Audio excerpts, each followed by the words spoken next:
Hello everyone, and welcome to Fictional Vortex. So we are back with an interesting series on what if Naruto was demonic god of the Forest of Death.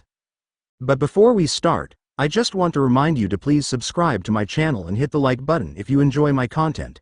Let's start the story. Konoha, a boy, not even 6, shivered in the darkest alley. Cold, hungry, and bleeding, he cried. He cried for his pain. Pain of his wounds and that his own village had done it to him. He threw his head back and screamed at the moon, which was full. He began to change, painfully and still screaming an animalistic howl.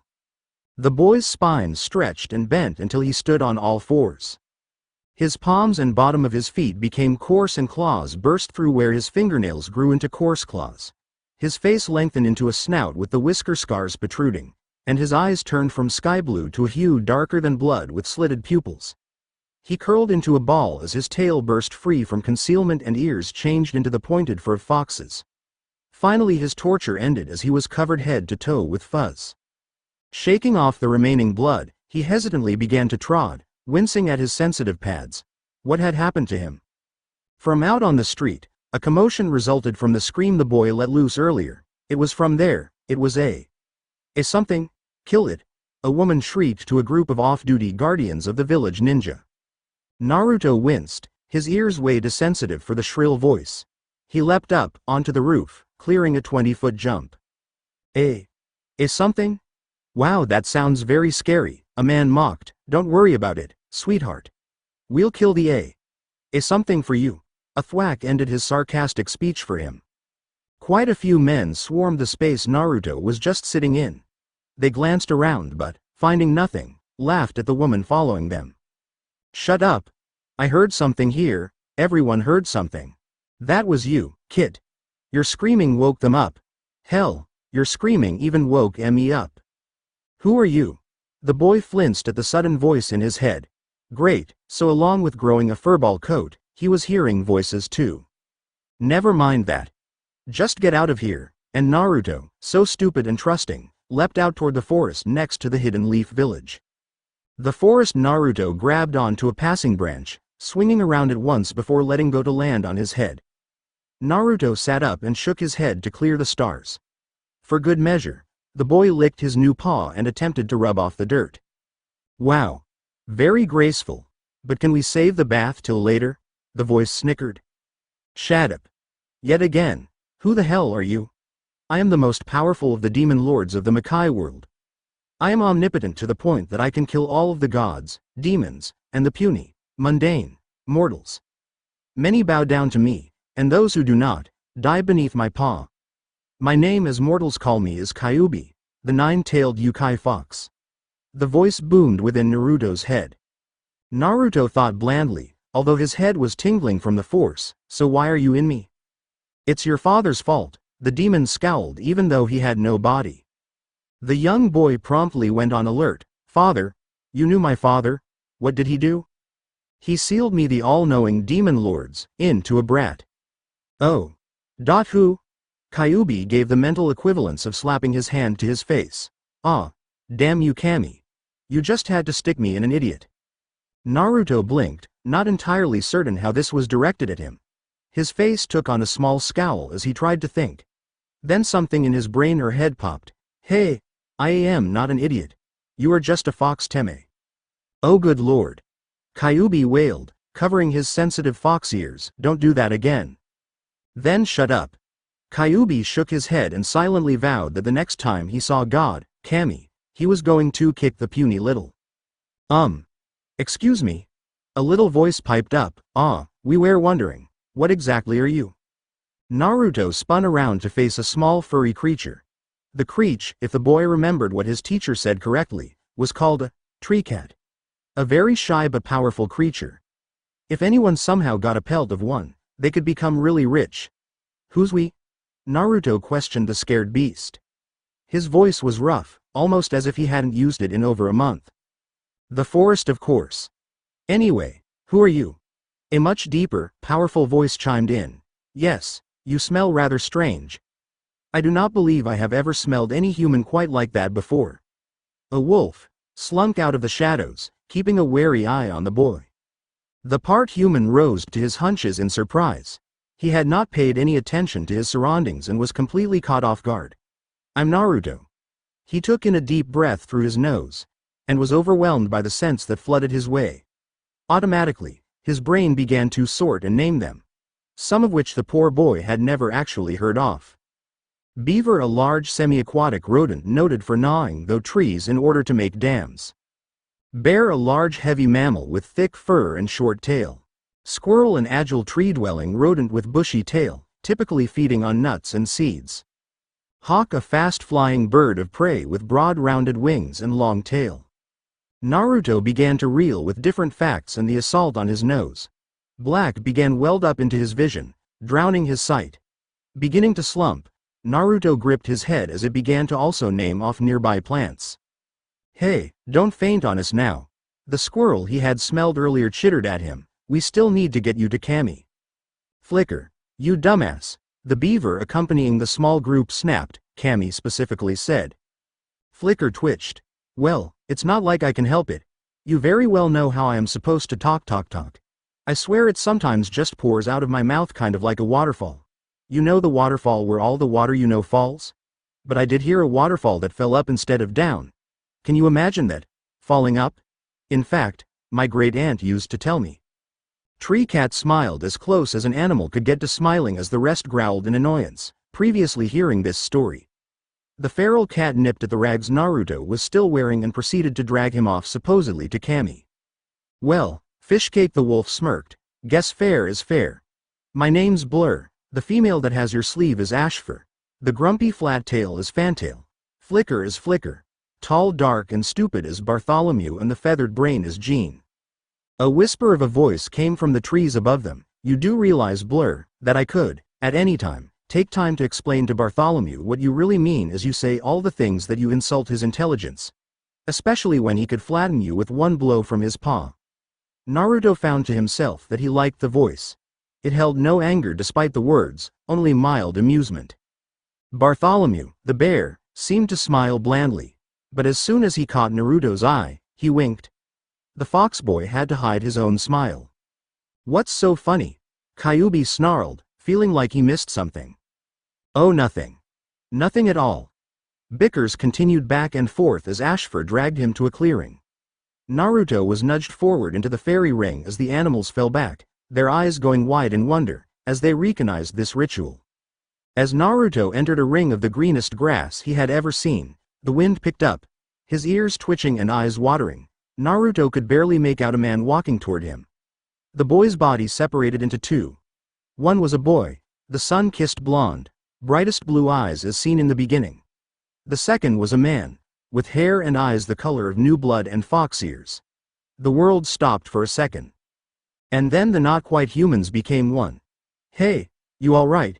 You kinda, sorta fainted on us, dude. What happened? There was a weird wishy light and boom. You were out cold.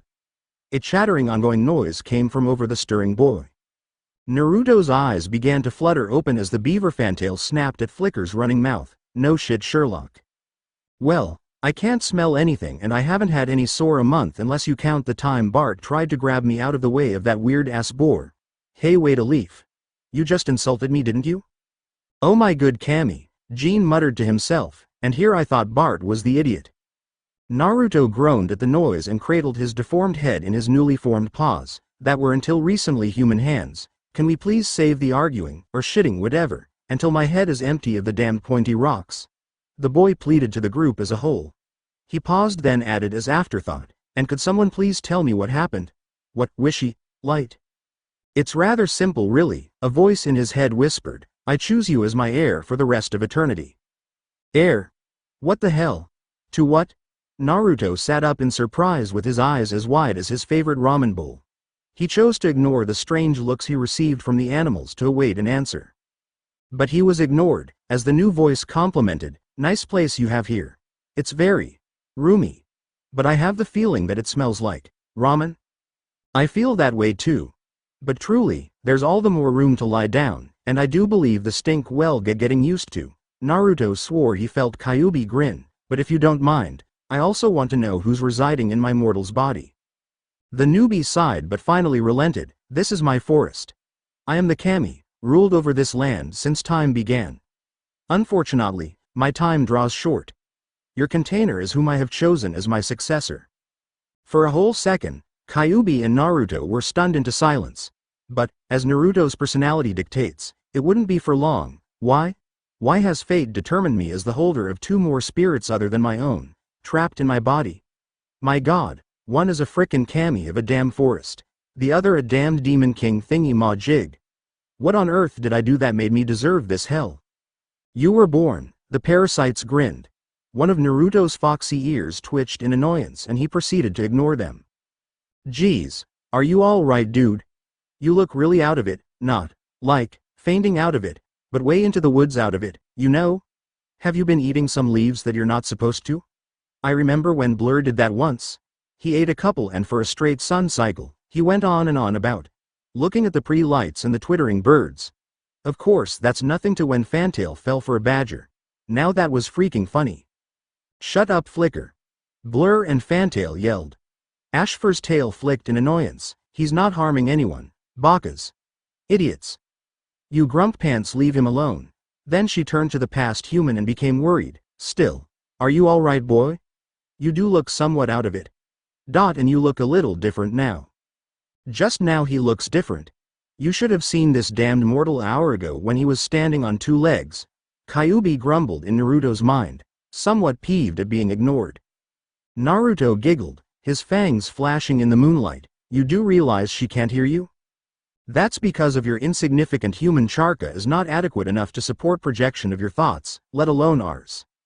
Huh? Kami sighed. We'll train you later, so everyone can hear our thoughts. What you mean? We? You. Edit it out, even I can't type this crude display of insults. Well geez. Love you too. Kami. Naruto snapped out of his thoughts to the group of animals. Fantail roared at a smug Jean who looked like he was preening. I think I'll have to train you on how to tune out thoughts so you don't miss anything crucial. Blur snarled at the boy, he's puny, how come he's alpha? Oh, that makes sense. Ashfur dismissed the issue to opt to clean herself. Bart had a stupid smile plastered on his face, but tactfully maneuvered him between the now ranting Flicker from the two nearly homicidal animals. His rant included, but not limited to, I totally knew that kid was special. You two whizbags were too arrogant to believe me. Haha. Stupid, stupid, and stupid. Yay. The rant was also accompanied by the squirrel happy dance. That is not unlike that squirrel has mental issues dance. He hasn't done anything to deserve this title. The human will pay. Without any further ado, Blur lunged towards Naruto. A snarl ripped from the wolf's throat in anger as the jaws flew towards the boy. Duck! Echoed through the boy's head as Naruto dropped and rolled out of the way of the wolf. Canines sharply snapped where his frail throat was, merely a moment earlier. Skidding to a stop, Blur raised his nozzle towards the moon and howled a challenge. You could have done that sooner, Naruto grumbled and crouched low to the ground. His slit pupil eyes glared at the temperamental wolf, daring him to keep going with this stupidity. A low snarl accepted the challenge. Like a gunshot, Blur raced towards his new kami, growling threats, insults. To his momentary surprise, the human didn't run at the feral strike. He actually leapt onto the wolf, claws fully extended and teeth bared in fury. Blur's anger took hold again as he forced his teeth to rip into the human's wrist. He released his hold with a yelp of pain as Naruto's fangs were buried into the furry neck. Rearing up on his hind legs, Blur pushed the human with all his might. Naruto fell as the weight of the wolf and natural gravity forced him to the ground. Even so, his fall helped him rip out a bloody chunk of Blur's flesh right out of the powerful neck, beneath the jawline. Blur whined in agony as blood began to soak out of the dangerous wound and mat his fur. The canine tried to step back, off Naruto, to check the wound. The only sounds of the fight were panting, blood dripping on the ground, and the angry growls, snarls from the two brawlers. Even Flicker had been stunned into silence as the animosity raged in the clearing. Blur's reward for being distracted was an angry swipe across the black nose with the extremely lethal claws. He jumped back all the way off Naruto in order to lull the fight and attempted to wheeze air back into his extremely overworking lungs. Blood was still running from the nasty wound, but it slowed to a mere trickle. Naruto hooked his arm around his body across his waist to support his nearly mangled wrist that was already dark red with the blood. He faintly thought maybe the bones had cracked under the powerful jaw, but ignored it in favor for taunting. Wasia Mate Blue. He slurred in pain. "Ya ain't go. I talks?" Blur snarled in anger. He couldn't find anything to say to express the utter anger he held at the new Kami, but even if he could announce the nasty words, his neck wouldn't allow him to speak anything. Naruto's red eyes narrowed. "Fish, ow." The boy lunged at the wolf and his teeth sank deeply into Blur's furry pointed ear. He whined in pain but tried to knock the boy off with his paws, but the only support he could gain was with his claws that embedded into the leg, and any movement just cut the leg and did not gain any leverage. Naruto ignored the damages of the claws that caused blood to swell down his hind legs and pool in the grass. He chomped down harder onto the ear, and tried to rake the back of the wolf with scratches. Blur crouched and wheezed again, trying hard to breathe as Naruto bit his ear. Blood ran into his nose and down to his lungs, making the movement of each breath to be very painful and feel very wet. The wolf's anger was strong, but his body failed him. Blur's eyes dilated, then closed, as he slumped to the ground. In great effort, he whined in defeat and submission as his toll of wounds began to add up. Naruto finally released the wolf's ear. He stared down at the loser, his red eyes widening at the bloody mass beneath him. Finally, Kyuubi snarled, "You took too long, mortal. What do I do now? Kill him, of course." Loss. Flicker tried to speak further, but words failed him. He ended up gripping his tail tightly. Jean closed his eyes in regret. "Well, it's your right as Kami. He had the audacity to challenge your proper standing, so it is well to your right to kill him." Never really liked him anyway. Fantail tried to bravo, but failed as tears made R. Naruto glanced at the small audience, then down at the pathetic body. "No, I refuse to ta hi, lie. Ifo away, hi, Isaacans id, wid, mae. I refuse to take his life. He followed his instincts as I did with mine." With gentle pause, Naruto lifted up Blur's head to expose his head. So not so bad." Jean gaped at the strange new Kami in front of him. Naruto ripped off what was left of his much-loved and orange coat with his claws. Bounding it tight against Blur's neck, he failed to notice a faint glow surrounding his hands. He then did the same to the wolf's back, the next bloodiest spot. He hummed and sat back. The fight finally caught up with him and his eyes drooped. "You are such an idiot. What kind of mortal are you anyway, a baby?" Kyuubi yelled in his head, "You are weak." A boy that looked to be entirely human, except for his fox-like ears and with a tail attached to his butt, jumped out of the pile of sleeping animals that kept him warm during the night. "Kuso. Iruka-sensei said he would kill me if I ran late again, particularly since he nearly blew up yesterday." He tried to bound away towards the town that was visible in the distance. "Wait, Gaki brat, you forgot your henge."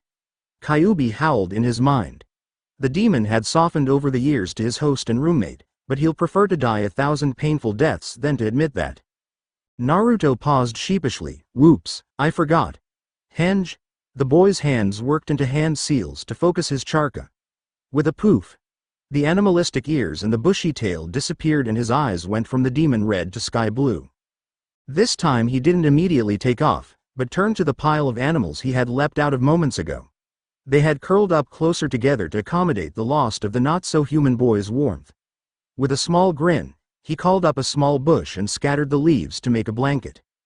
"Very nice manipulation," Kami observed dryly, "but didn't you say you were going to be late?" "Kuso. Naruto. You're late." A very angry yell came from the, usually, kind sensei, brown eyes snapping, mouth turned down into an angry frown. The boy yelped as Chalk the teacher threw at him smacked him right in the center of his forehead, to make a hollow-sounding thunk. I know. Gomen nasi sorry, Iruka-sensei. But lay off the chalk. You said you'll get up earlier. Iruka nearly cried.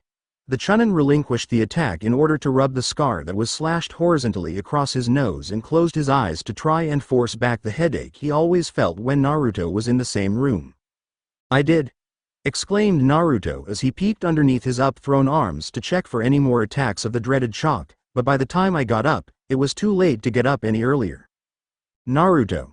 The class tittered as the dead last got the teacher riled up again.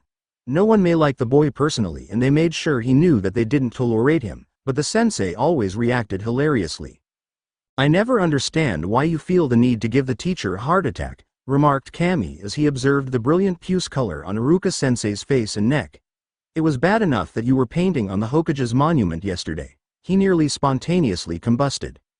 Naruto grinned a bright ray of sunshine smile that took all the wind out of the kind teacher's sails. The Hokages desperately needed a makeover. "Besides, I like to keep them on their toes." "In other words," said Kyuubi, "he's too stupid to do anything on purpose." Naruto scowled inwardly at the demon but asked out loud, "Nay, Iruka-sensei? Can I sit down now?" "No," Iruka-sensei stated with a wicked gleam in his brown eyes. "You are going to be our first victim contestant for the genin exams." "How could I freakin' forget, sob, my punishment for art." "What do you mean, Iruka-sensei? I thought we went in alphabetical order." "Well, I guess we have to thank you for volunteering to go first." Naruto barely held back a snarl of challenge to his favorite teacher, now Henge. Naruto let out a startled yelp at the sudden yell and threw his hands together in a seal to focus his chakra while yelling, "Henge!" White smoke billowed out to cover Naruto's transformation into a copy of his teacher. "Nay, Iruka-sensei." A distinctly feminine voice came out of the opaque smoke. "How's this?" Iruka-sensei came out of the smoke with a set of extra appendages. "You gave Iruka-sensei boobs." For a moment everyone was silent as the thought processed, then hell broke loose. As the chaos went on, Kami remarked, "You hold another henge at every moment. How do you fail something so simple?" "Replay that sentence over in your head." Kyuubi snapped, "It's hard for humans to hold a solid disguise. One is enough.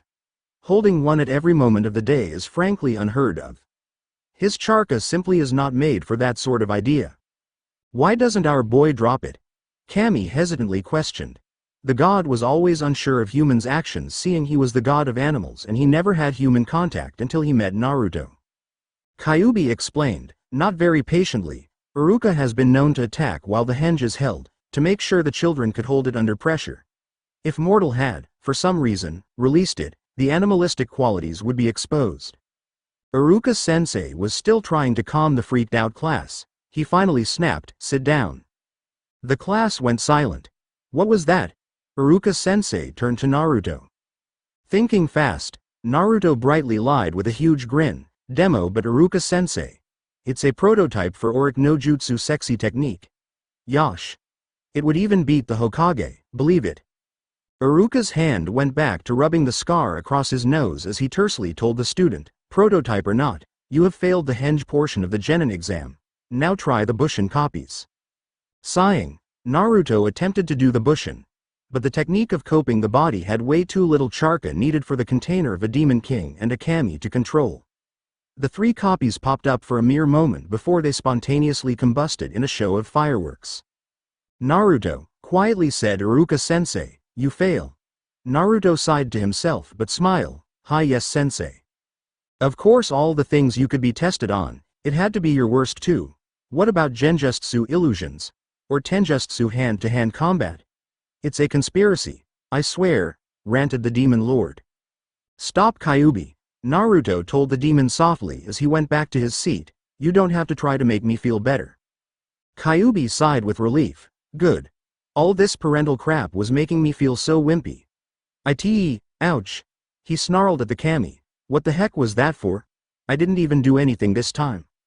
Regardless and despite anything the overgrown rat says, Kami told Naruto and bluntly ignored Kyuubi's rants about, his toe was not a plaything. "We do know you are much better than all the Gaki's brats here." The boy smiled to himself as Kyuubi began to retaliate Kami's act. A full-blown battle began to develop in the boy's body. "Sure. Sugoi wow," he heard a girl mutter in front of him, "Sasuke-kun's so cool. He got both of the techniques on the first time, it's no wonder he's the best in the class." Her friend squealed to herself as she clasped his hands in mock prayer. "And he's so cute, I want to kiss his scowl so badly." "Kiss him? I want to marry him." A random girl in the back row stood and declared to the prepubescent teen, "I love you Sasuke-kun." Naruto bit his lip and felt pinpricks of tears sting at the corners of his eyes as the Teme was awarded with a ninja genin headband the boy himself wanted so badly, which Sasuke accepted with a simple but arrogant, "HN. Sasuke-kun's so cool, well, there's no need for me to be here, is there?" Naruto waited for a moment with the next trainee covered the room white smoke and slipped out the second-story window. His charka expanded like a spider's to stick to the side of the school as he scuttled down the side of the school. As soon as he reached the ground, the blonde boy of sunshine took off for Ichiku's to answer his stomach's reminder ramen. "Here I come." But if the student ninja looked back up to the window for a moment when he hit the ground, Naruto would have seen an openly gaping face that barely exposed a newly won headband around his neck. Yummy ramen, all in my tummy ramen," Naruto sang to himself as he ordered 3 large miso ramen bowls from the nice and pretty waitress, Ayame. But just to start off with, of course. "Looks like you're going to have a visitor, child." "I know, but the smell is off around him." "Uzumaki Naruto," a voice whispered. Naruto continued eating ramen as if he didn't notice him. "Naruto-san." Naruto faced the man. "Ah, Mitsuki-sensei. How can I be of service?" Mitsuki blinked for a second before gathering his wits. "So, Naruto-san, I heard you failed the genin exams." Naruto's eyes narrowed for a moment, but before the teacher could process it, he was grinning again. "Yep, but it's no matter, because I will become the Hokage." Believe it, he thought to himself, what the hell? Bakagaki, he must have realized you weren't wearing a protector. "I'm not quite sure, I have a bad feeling about this." "Do you want a shortcut on how to get there?" Mizuki-sensei slimy smirked as Naruto shivered under his pressing gaze. "It's very simple, and just think of all the power at your disposal.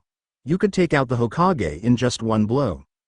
Naruto inwardly winced, though he tried to keep the facade of being overly excited towards the slimy teacher. "Okay. I do have a very, very bad feeling about this. This person's creepy." "I do too. He doesn't even smell like a fellow leaf nin. Child, be very, very careful, we really have no idea what we're dealing with." Kyuubi snorted to himself at their foolishness. "It's immortal, how bad can it be? You spent thousands of years ruling the demon realms and lived inside me for all my life, but you still don't know how bad mortals can be. And here I thought before that you were cuckoo brain." Naruto mildly insulted the demon lord, a power to rival gods, including Kami, and king of the western lands. If he could get the seal off, Naruto would be in so much trouble. "You thought so? What about me? I'm the one who has to room with him in you." "What is that supposed to mean?" "It means that Mizuki weirdo is looking at you funny." Kuso. "Mizuki-sensei. What do you mean shortcut? There are no shortcuts to gain power." Mizuki-sensei could barely contain his ill-begotten glee. "Of course there is. There are just those who are smart enough to influence the shortcut to help them along. In fact, there is a task perfect for you in order to gain power. It will promote you to genin, then you're halfway to your goal. I am going to be the most powerful Hokage ever. Believe it," Naruto boasted out loud to his teacher while he worried on the inside to his tenets. "What the hell does this guy want from a student? Maybe he wants you to make his fantasies come true. Kit, you do know you look completely edible in your foxy outwear. Complete when Ashfur forced you to wear that skimpy fur loincloth thing. He probably is imagining taking you bent over the other teachers' desks. Maybe he'll try to invite others in." Pervert. Yes. Nearly forgot. See, when Kyuubi had been stuck inside the adolescent boy for 12 years, he developed a very perverse personality. Not pedophilic ideas, but he did become very perverted, especially when it came around dominant boys near his container, such as the Sasuke bloke. So anyway, Kyuubi is just perverted. Fortunately, most of his perverseness is able to be posted. However, unfortunately. Bet he would pant within a minute, and take off his shirt, but judging by anything, it wouldn't really amount to anything. Now Iruka, woo boy, he'll be more the type to writhe beneath an older man. Naruto developed the same perverted attitude. Of course his lewdness was hidden behind the innocent features he had hanged himself in the fake dumbass act. Really, how can anyone be that dumb with spirits millenniums old encased within him? All you need to do is get the forbidden scroll for me. You can do that, right, oh great and powerful future Hokage? Not that I would want him to touch me in the first place. You could smell the sleaze from here. Of course I could. I could fight off any damn guards of the scroll. Yosh. I shall go and fight right now. Naruto raced off immediately, not at all mindful to the teacher yelling, "Hey, wait Naruto-san. You don't know where it is. Should I really do this? After all, this would be the stupidest thing I've ever done, painting the Hokage monument included." Naruto thought towards his prisoners. He skidded to a stop in front of the largest building in the town, the Hokage office. A simulation of a frown came to the boy's mind from the kami. Well, this could get you kicked out from the village, putting the villagers' attitudes at the forefront of my mind. But anything less wouldn't sound like your mask.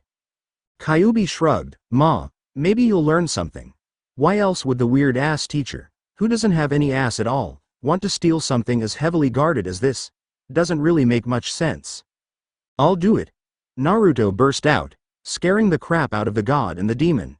And I know the perfect way to defeat the extreme measures taken to protect the scroll. Fu. You know that creeps me out when you do that. Ah, Naruto-kun. Why have you come to visit me?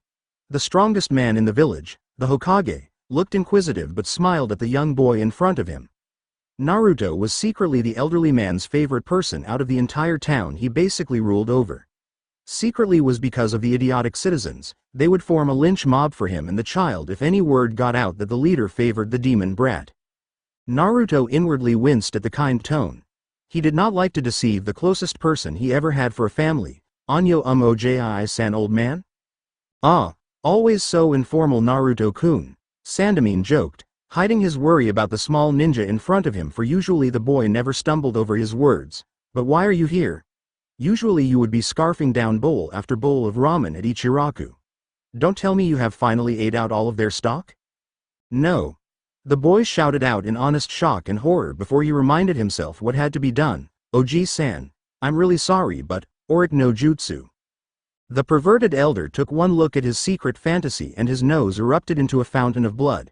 He tried to cover it up with both of his hands, to make it stop bleeding, to do anything. The blood loss was too much. The Hokage fell into a dead faint onto the ground, twitching every now and then. Just to make sure the strong man was out of commission, Naruto poked him with a stick he drew out of thin air. The god trapped within Naruto twitched in the back of his mind. I should have known they'll do something perverted, and it's all because of the damned perverted fox. Don't kill them, don't kill them, don't kill them, don't. Kami's fellow captive merely smirked at their jailer. Nice job Naruto-kun. You only messed up on the boob size. Personally I don't like doing elders, lack of stamina and all that, but let's imagine all the tricks he could have picked up in his zenith era. Gah. Don't kill them and don't listen to them. Naruto ignored them both as he dug through the wooden cabinets. He tossed out scroll after scroll, creating a huge mess that would be hell to clean up afterwards. Also, he, by complete accident, knocked down a couple of drawers, and papers flew everywhere. The boy conveniently tore through all the paperwork. It was just to save the grandfather he had betrayed a little of the work from hell, to quote the Hokage. Where is it? He just showed it to me just a few days ago, Naruto mumbled out loud to himself before he paused and slapped his forehead. Geez, I'm stupid, Kai, release. A sharp fluctuation of charka swelled in the boy and then was released into the room, ripping apart the genjutsu settled over the room. Lying innocently in the middle of the room was the scroll, marked by. Naruto muttered sullenly at the scroll and himself, before giving the scroll one satisfying kick. He then unceremoniously strapped it on his back. Kami was still whimpering, whining to himself about, he wasn't supposed to kill his host or fellow roommate, even though the world would probably thank the heavens and make him king if the two were unable to scream the dead awake anymore. Kyuubi was egging the god on by making very perverted remarks about Naruto and almost all the men in the village every time Kami took a breath and caused him to resume his rant with even more vigor. Naruto paused to grip his head, trying to prevent the headache brewing. Will you both please shut up before I get a migraine? I've got to keep my wits about me with the unknown factor in Mizuki Creepo. The boy didn't wait for any retorts but pumped charka into his legs to run at inhuman speed to the outskirts of the Forest of the Death, though the village thought it was a different forest altogether. Kami resorted to mumbling under his breath. The main word to overhear that one would understand was pervert, but Kyuubi scowled at his container and frankly the closest friend he had ever had. How dare you?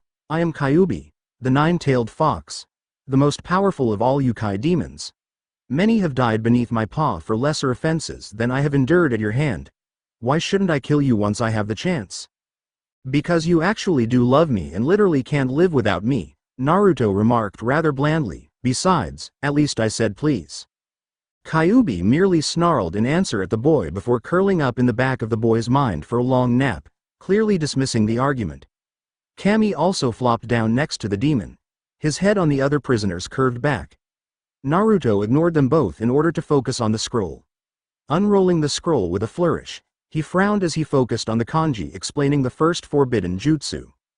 Naruto read quietly to himself, taking great precaution not to wake the supreme being slumbering inside him, which sounded completely wrong by the way. This jutsu is strictly forbidden in the use of shinobi training as its chakra is, blah blah blah, solid clone. It can do its own jutsus. Usually shinobi only have enough chakra to create one, therefore it's completely, gathers information, bunch of useless jargon, Naruto stuck up his fist into the air. Yosh, I can do this, doesn't look too hard. You know you look completely insane when you do that. An amused voice came from behind the boy. Naruto, already having recognized the scent, scoffed at the voice and turned back around to the scroll. Hey, don't ignore me. Shut up, Blur, the wolf's god grumbled at him, trying to focus on the forbidden scroll. The aged wolf trotted up next to the boy, sitting back on his hunches. A tongue lolled out of his mouth as he looked over Naruto's shoulder. Blur. Stop it, you know I can't concentrate when you do that. Blur winced back at Naruto's harsh tone. Gomen nasi, sorry, Naruto-sama. Master, he mumbled with his ears laid back to his skull, revealing the tattered ear Naruto destroyed when he was young. Naruto winced at the reminder he had nearly killed his friend and shook his head. I'm really sorry, Blur. I didn't mean to snap. And stop calling me Sama, it makes me feel old. A mischievous look entered Blur's dark brown eyes. Gomen, sorry, Naruto Tono, Lord. He released a wolfish cackle at Naruto's actual shudder at the title. However, on a serious note, Flicker wants, as I quote, really want to know when Kami dude's coming back because it's so boring without him and I need to show him my magic trick, you know, with my tail and the acorn and I hide it. Stop, Naruto commanded, but actually pleaded, you imitate him too well. You're giving me a headache. The young shinobi looked down at the troublesome scroll and sighed. I really need to finish this, for the humans. Can you please distract him until I complete the task? The wolf laid down, his head on his paws, and looked up to the human with a big wolfish grin. I was sent out to look for you. Ashfur and Jean are already distracting him. Big, tall, and stupid is lumbering around somewhere. Don't call him that, Naruto reprimanded absent-mindedly as he started to read the hand seals on the jutsu. The young master had collected more faithful friends, plant and animal verity, in his years as Kami, but the ones who met him first remained the closest however old they were becoming. Flicker still chattered a mile a minute, lovable but still annoying. Jean remained arrogant intelligence. Ashfur is still the calm peacemaker. Bart was the under-the-radar smart. And Blur was a little more withdrawn but as arrogant and also reminded Naruto of someone he couldn't name. Despite their faults, they were still the best friends the boy could ever wish for. Okay, first attempt. Naruto attempted the hand seals for the jutsu, shouting out, Kage Bushin no Jutsu. A POW, and then came another spectacular display of fireworks. After blinking the smoke away from his eyes, Naruto glanced over at Blur. The wolf's paws were firmly planted over his ears. What I don't understand, he complained, is why you humans need to scream while you are doing the jutsu. It just gives away what you're planning, right? Well, it's kind of like a recoil, Naruto explained slowly, as if going over the dilemma in his own mind, such as you do when you stop suddenly. You let out a grunt and that's caused by muscles suddenly contracting. As the air is released, the muscles tense again, ready to move. But with chakra, focusing on the name allows the focus of the chakra to be solely on the jutsu and not all over the place. Control isn't perfect when you just shout the name, so you have to have exercises to control them, but shouting the name keeps it from going all over the place and allows recoil. Blur flicked his tail in thought. However, your clones exploded because you used too much chakra, right? So why do you need that large of a recoil since you are supposed to not use as much chakra as before? You're right, the boy said slowly as he mulled through the thought in his head. So, in theory, I shouldn't have as big of recoil if I put less chakra in the jutsu in the first place. so I need to figure out how not to have so much charka used. Naruto frowned to himself and bit his lip, trying to figure out how to use less charka in his jutsu. Okay. Second try. The boy did the hand seals for the jutsu while trying to just slow his charka into a trickle. As soon as it was finished, he let out a grunt after whispering the jutsu name before he realized that was his recoil. Needless to say, the copies failed just as spectacularly as the first attempt did. Naruto tried his best not to scream in frustration, with his only comfort that most ninjas didn't get hard jutsus their first 100 tries, but Naruto was never really that patient. Blur's paws were back over his ears and accompanied with a whine. Why do your human tricks always go, boom? They pop. Thank you very much, Naruto informed the wolf tartly while glancing down at the scroll again. No, really, the wolf sat up again, satisfied. No, boom, was near. You usually scream something, it then goes boom, and then you scream louder at something the rest of us are unable to see.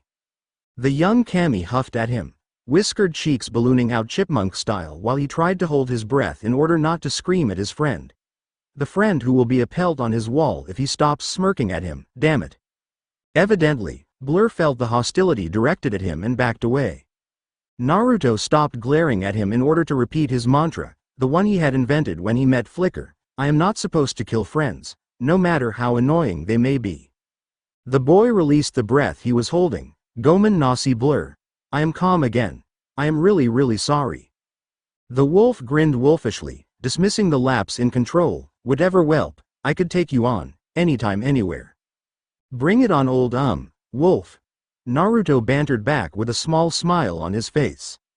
With a tiny sig his face in favor for a frustrated glare at the stupid scroll. It was mocking him. His hands raised in the seals, he snarled out not the traditional, Kage Bushin no Jutsu. But damn it, Kage Bushin no Jutsu. Instead, holding his fingers in a cross, he focused a very minuscule amount of charka and released it through the seal.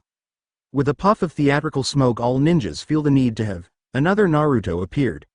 Both the boy and the wolf started in surprise and amazement of the doppelganger. Blur decided the best way to go about the magic trick was to whine. Great. There's two of them. I could barely survive with one. Naruto ignored him in favor of cheering. Hell yeah. I knew I could do it. Gomi. Believe it. What the hell? A dazed voice in the back of his mind asked, awoken by his jail's yelling, when did the storm come in? I knew I could do it. I totally perfected doing the jutsu in 3 tries when most couldn't do it. I can do what no one else can. Foo. Stop it with the creepy laugh, Kami ordered, waking up himself. It is really freaky. And doing it once is not perfecting it, Kit. Whatever. The boy dismissed both of the assessments he earned, but I still did it. Mortal, stop your thoughts so I can go back to sleep, Kyuubi ordered, muffled because he fell back onto the kami, face down in his stomach. Amazed, Naruto watched the kami blush at the demon. This ain't happening. No way. My parental figures do not hook up in front of me in my perfect world. Kami turned even redder, as he pushed back his dark bangs, subtly checking to make sure Kyuubi was well off to dreamland. We are not hook up. Kyuubi just deemed me a decent pillow, he mumbled. Naruto shook his head. You are totally crushing on him. The boy's eyes went wide. You think he doesn't care about you? Don't worry, sooner or later he'll show his possessive side towards you sooner or later. The boy tuned out Kami's slightly hopeful protests as he turned to the scroll again. It is rare that an average ninja can create one. Woo. I'm above average. But it is even more unlikely on a shinobi able to create 2, let alone more. However, if there is a chance, the seals would have to include the extra seal of Rio Dragon. Yosh. Let's do this thing. Kami decided that he should forego his protests to his heir's uninterested ears in favor of combing through the sleeping demon's red silky hair with his clawed figures. You will probably need the same amount of energy. Kami refused to call energy charka early on. It takes to help a flower grow. Naruto rolled his eyes at both Kami and Blur, who decided it was necessary to mark his territory. Fine. He raised his hands through the seals and exhaled slowly. With a more subtle puff, clones covered the clearing. Kuso, I'm not supposed to be able to create this many. My guess is. You're way beyond average. My brain is unable to take more of you. I think I'll die if this happens again, Blur commented blandly as he took in all the clones milling about. Naruto muttered, fine, I can take a hint, before yelling, Kai release. With another theatrical poof of smoke, all the clones disappeared. Naruto sat down with a small sigh. Are you happy now? Very. Blur gave a smirk to Naruto before ambling off into the clear to settle down for an afternoon nap with the instructions, don't do anything too nosy for half an hour. Yes mom, Naruto mumbled. Blur heard him anyway and gave a good-natured growl before curling up. Naruto glared at the dozing wolf before turning back to the scroll with a sigh. He skimmed it again, just to see if there was any loopholes or catches that he was unaware of in the first read-through. Not finding any, the powerful ninja set to master the ninja jutsu. He practiced, sometimes creating one, sometimes more and twice set two to fight each other rather than him. Naruto sat to catch his breath, then sharply snapped his head up. The boy grabbed the scroll and set it on his back, his feet automatically spread out for better balance, to be ready to fight. He's here. Ah, Naruto-kun. Did you complete the mission I asked of you? Sweetly asked Mizuki. Kyuubi, wake up. Kami urgently shook the demon, don't you want to see our Kit kick mortal butt? Kyuubi grumbled at him, Kit can kick mortal butt anytime anywhere, I can miss this. So stop moving, damn it. Naruto ignored them both and raised to his feet, grinning widely at his teacher. Discreetly, he motioned a crouching Blur to stand down. Hi, Mizuki creep. I mean sensei. I beat the Hokage for it, believe it. Shush, Mizuki weirdo warned, part of the mission is for no one to hear you. Naruto nodded enthusiastically and made a shushing motion, holding up a finger to his smiling mouth. His other hand went up to the scroll, as if he was going to grab it and give it to the sleazy weirdo. No Naruto. Don't do it. Don't give it to him. Iruka charged out of the trees, slightly panting. Mizuki is a traitor to Konoha. Don't give the scroll to him. Yes. I knew Mizuki was a creepo. Naruto cheered to himself while keeping his outward facade looking shocked. Wait, that's a bad thing. Gah. Will you please shut up? I'm trying to sleep here. Well, sorry. I apologize greatly to the great Kyuubi-sama for interrupting his all-important nap while I'm being attacked out here. Kyuubi jerked up and started to indignantly mouth off at the boy. However, Naruto was distracted by Mizuki lunging at him. Jumping up and rolling out of the way, he barely missed the lethal kunai daggers that the ex-teacher stabbed at him. Naruto, Iruka bellowed, didn't you hear me? Run. Naruto muttered to himself as he jumped on a branch, I really need to learn how to ignore the little voices in my head when someone attacks. I don't annoy you that much, it's mostly the demon's fault. You will sorely regret that comment. As the two commenced bickering, Naruto returned his attention to the ninja's fight. Iruka was throwing shrunken ninja stars with deadly accuracy. With the boy's sharp sight, Naruto could see the weapons were glistening powerfully in the afternoon sunlight with the strong metal and fatal poison they were doused in. Mizuki had to do series of jumps and twists in midair in order not to get hit, but in doing so he was unable to fight back. However, this trick wouldn't last long under the brutality of the shinobi's attacks. As realization dawned upon the traitor and he backflipped into the foliage in the direction he thought Naruto ran. Iruka let out an undignified curse, not entirely fit for the teacher, and followed him. Naruto echoed the curse under his breath and tried to follow them, leaping from branch to branch at squirrel fashion that Flicker had taught him years ago. He jumped upon a particularly slick branch and nearly slipped off. The branch whipped up and grabbed him around the waist before replacing him back on the safety of the forest ground. He took a moment to nod his head at the regal tree. Arigato, thank you, then raced off in the direction the humans went. When he arrived to the clearing, he saw Iruka fretting, then going over to a tree. Naruto-kun. I need to give me the scroll. I can defend it.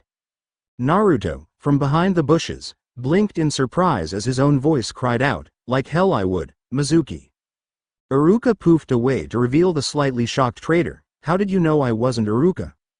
Because, the other Naruto smirked, I'm not Naruto. Yet another theatrical poof of smoke. Are you sensing a rut? Iruka sat in front of the traitor. Mizuki frowned at the Chunin before announcing to the general forest area with an evil snicker, though Kyuubi could do that even more evilly. Do you know the reason everybody loathes you in Konoha, Naruto-kun? Iruka jumped and snarled, don't you dare tell him. Now, smirked Mizuki. I do think you need to sit down. At that yell, he made hand seals, shouting out a sound vaguely familiar to stick or sit, but in a very different and hard to understand dialect. Iruka was forced to sit down, trapped as if he was glued to the ground.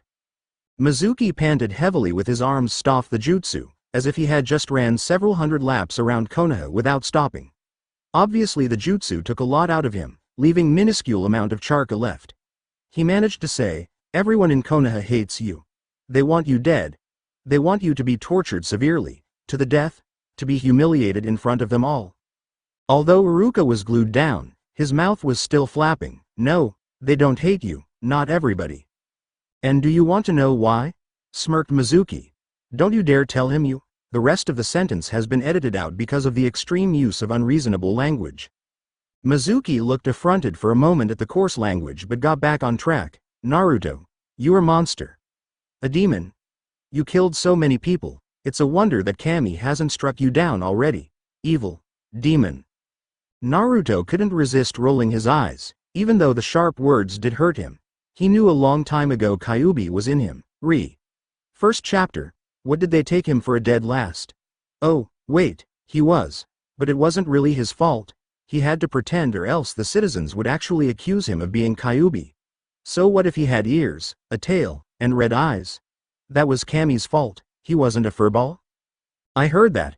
A furball that had very good hearing evidently. Anyway, Iruka was flaming mad. Mad as in angry enough to withdraw any moral guidelines and concerns because he was too damned mad. Struggling against invisible bonds, the teacher let loose another barrage of dirty language Naruto had honestly no idea that the seemingly prudish ninja knew. He ended the tirade with, and you were totally wrong you twisted, edited out. Naruto is no demon. He is a shinobi of Konoha and will protect it until the end. He is a better human than you'll ever be you. Edited out yet again, freak. He is a monster. An evil smirk grew on the traitor's face. After all, he is the cause your death. A big ass shrunken was pulled out of a hidden pocket. It was a monster, maybe 6 hand across while normal-sized ones fit into your palm. Naruto decided this would be a good time to intervene. He leapt out of the tree he was perched on before landing right beside his favorite teacher. Gomen Iruka-sensei, but I can't let you see what's about to happen. With the side of his hand, the not-human chopped the back of Iruka's neck. The teacher's eyes rolled up to the back of his head and collapsed. Mizuki looked shocked, speechless for a moment. Why the hell did you do that, demon? I do want to keep some surprises up my sleeve, a grinning Naruto said. I didn't want to worry about him. But I don't have to worry about you because the time I'm done with you, you won't be able to tell anyone what happened. Lifting his head up to the sky, he howled, blur. I am here, Kami-sama, growled the wolf as he leapt out of the bushes. At the sight of the beast, Mizuki let out a strangled sound that sounded extremely close to mommy, but Naruto wasn't too sure. The young man looked down regally upon the scared traitor. Iruka-sensei was correct. I'll protect Konoha and the forest until my death. With an animalistic scream, Naruto invoked one of the more powerful talent that the kami possessed. His spirit rose from his human body and shoved into the wolf's. As the body collapsed, the wolf stumbled then raised his now red eyes upon the prey. Holy shit! Screamed Mizuki, his legs propelling himself backwards as he tried to run the hell away. Naruto's new muscles contracted to push himself in a powerful leap, bounding his way towards the terrified man. Before the traitor could go too far, the god was upon him all fur and teeth. Canines dug into Mizuki's shoulder. A strangled scream wrenched out of the man's constricted throat as Naruto's jaws clamped down to crush the collarbone and rip out a chunk of flesh and muscle. Unfortunately, he missed any organs and only hit arteries that would give Mizuki enough time to get away. Eyes dilated in pain and adrenaline pumping through his blood, Mizuki was barely able to shove off the vengeful wolf. The traitor fled through the undergrowth, his painful scream dying in the clearing. His teeth stained with blood, Naruto smiled evilly. The hunt had begun. Mizuki's breaths became ragged pants. He knew he was losing way too much blood, and if he didn't get medical attention soon, it was very possible he could die. With the thought echoing in his head, Mizuki tried to move faster, but the adrenaline was wearing off to leave him exhausted. A demonic growl sounded in front of Mizuki. With his panic-stricken mind, the traitor imagined the red monster's eyes, to be moving closer to him. He raced in a different direction. Naruto followed leisurely behind, making sure to keep the fool within his sight. Projecting his thoughts to the animals, the kami asked politely for the young cub of a fox to growl at the ape-like creature, except it was so much more stupid. Delighted to serve his god in any way possible, the cub let out a weird sound that was closer to a squeak than a growl. But it did serve its purpose, and Mizuki freaked out. Mizuki's eyesight started to swim before his eyes. He could feel his feet slowing to a stumble underneath him even as he urged them to go on. He tried to scream again as the wolf appeared again. The boy within the wolf snorted, pathetic. With one final touch of pain and humiliation, Naruto ripped off the man's pride and joy and ability for children. Though I do have to admit, that was one impressive scream. I could hear it from inside your body. In minutes, Naruto's body walked on the scene. With one eye a cool red and the other eye a rare shade of green, both Kami and Kyuubi viewed the destruction. Well, that was boring. But you better hurry back, Iruka's stirring. Naruto shot up. Why didn't you say so sooner? He ripped himself out of his body and stuck himself in his own. Not really waiting for his senses to adjust being human again, he flashed his hands in seals with a whisper of Kage Bushin no Jutsu. As the copies appeared in the forest, he directed, "You dozen, stay here with Blur and make sure he recovers. You in that group? Go to the animals. Make sure they weren't hurt. Half of you, go to town. Find any more traitors. The rest, take the ninja human to Iruka with me. Move out." The group leapt across the clearing while the trees bent out the way for a clear path. The clones actually holding the unconscious man kept accidentally dropping him. Naruto made no move to stop him but instead smiled happily. As they entered the clearing, Iruka's eyelids began to flutter. Then Naruto realized the deep shit he was in. Mizuki's still covered in blood. "Oh Kami, what is Iruka going to say?" Well, it was rhetorical. Naruto began the hand seals to an impressive genjutsu illusion. As soon as Iruka woke up, Mizuki was covered in bruises, not blood, and with his manhood intact. Iruka, groggily from the unconsciousness, thought he was still dreaming or at least way out of it. It's not possible for the dead last of the academy to create enough clones to cover the clearing, right? But as Naruto yelled, "Kai!" and all the clones dispersed, Iruka had to face the facts. He wasn't dreaming and the dead last, the demon, had saved him. At that thought, the teacher made up his mind. "Naruto, come here." Frowning, the boy moved closer, kneeling close. "Close your eyes." Slightly startled, Naruto shut his eyes. He heard the slight rustle of cloth, then something settling over his forehead. "Okay, you can open them now." The first thing Naruto saw was the smiling face of Iruka. Then he took off the forehead protector. For a moment, Iruka could see a soft smile settle upon his student with his sky-blue eyes reflecting the green of grass and the red of fire. A notorious grin was beaming up at the Hokage as the blonde boy handed over his ninja qualification card. Completely unrepentant about the last chapter, knocking out the strongest man in the village with a single perverted jutsu, he yawned, then slumped in the chair, the smile still lingering on his face. Saratobi stared in slight shock at the fee, dismissingly tossing it over his shoulder, and gave the teenager a terse order, "Redo it." "What? Why?" Shocked, Naruto exclaimed loudly, "Do you even know how f***ing long it took me to get that picture done?" In the back of his mind, Kyuubi chuckled, "Yep, all of a half a minute to put a genjutsu on it." Bluntly ignoring the demon, Naruto continued on his rant. "First I had to find the f***ing henna, then paint it on, wait for it to dry, and then I had to waste 10 whole fcking minutes because the stupid photographer decided it wasn't how I was supposed to look." "Nya," Kami yawned, waking up from his naps. "God's desevere naps too. You are too loud." Before Naruto could either retort or add to the rant, the door to the room bursts open. In runs in a young boy, about 7, yelling something like, "Today is going to be the day I defeat you and take the title of Hokage Gra." His small speech that promised to be a lot longer was interrupted when he tripped and fell flat on his face. "Honorable grandson." A man dressed in black and wearing dark sunglasses yelled. A slight flush in his cheeks was the only indicator he was forced to chase the boy. "Are you all right?" "You." The grandson jumped up and yelled at Naruto, "You were the one that tripped me." "Excuse me?" Kyuubi groaned. "Okuso, there's another one. However, Kami had a different point of view, peeved. Ha ha ha ha ha. He's exactly like your mask. That's so cute. In actual reality, Naruto leapt out of the chair and brandished his finger in an indignant fashion. Don't you even dare to bring me into this. You tripped over your own feet, you damned klutz. The Hokage sighed and tried to discreetly shield the scene.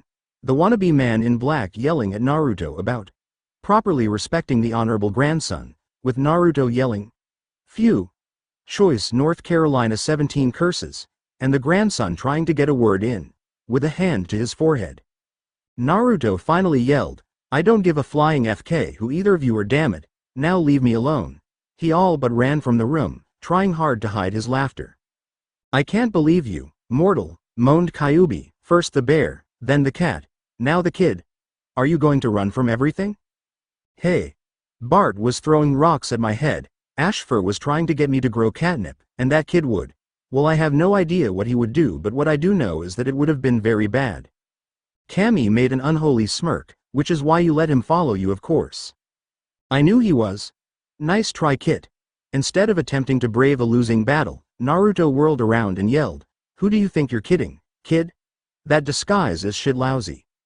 The child lowered the blanket that was vaguely the same color of the fence they were in front of. "I knew you would be able to see through it. I was just testing you, boss." "Yeah, boss." "Yeah." The boy grinned. Knowing the older boy swallowed the bait, "You are going to teach me how to defeat Grandpa." Naruto nearly let out a growl at the sassy command but barely caught himself. He didn't want to scare the kid. "Well, not too much anyway. Look, kid. I don't even know who you are." The brunette kid scowled, obviously not used to be unrecognized by the civilians. "I'm Saratobi Konohamaru. And I'm going to be the next Hokage." Before he could collect himself, Naruto felt his eyebrows lift up to hide behind his bangs in shock, then yelled, "I'm going to be the next Hokage, damn it. Hold on. You're named after the village? Geez, no wonder you're FCKED up. I would be too if I was named after this shithole." Konohamaru gave Naruto a very snobbish look. "Just to let you know, Konohamaru is a very highly recognized name. And you couldn't be Hokage. You failed the exams 3 times. And you only have one jutsu to your name that you used to defeat the Hokage. I want you to teach me that." "Does he know about the Kage Bushin?"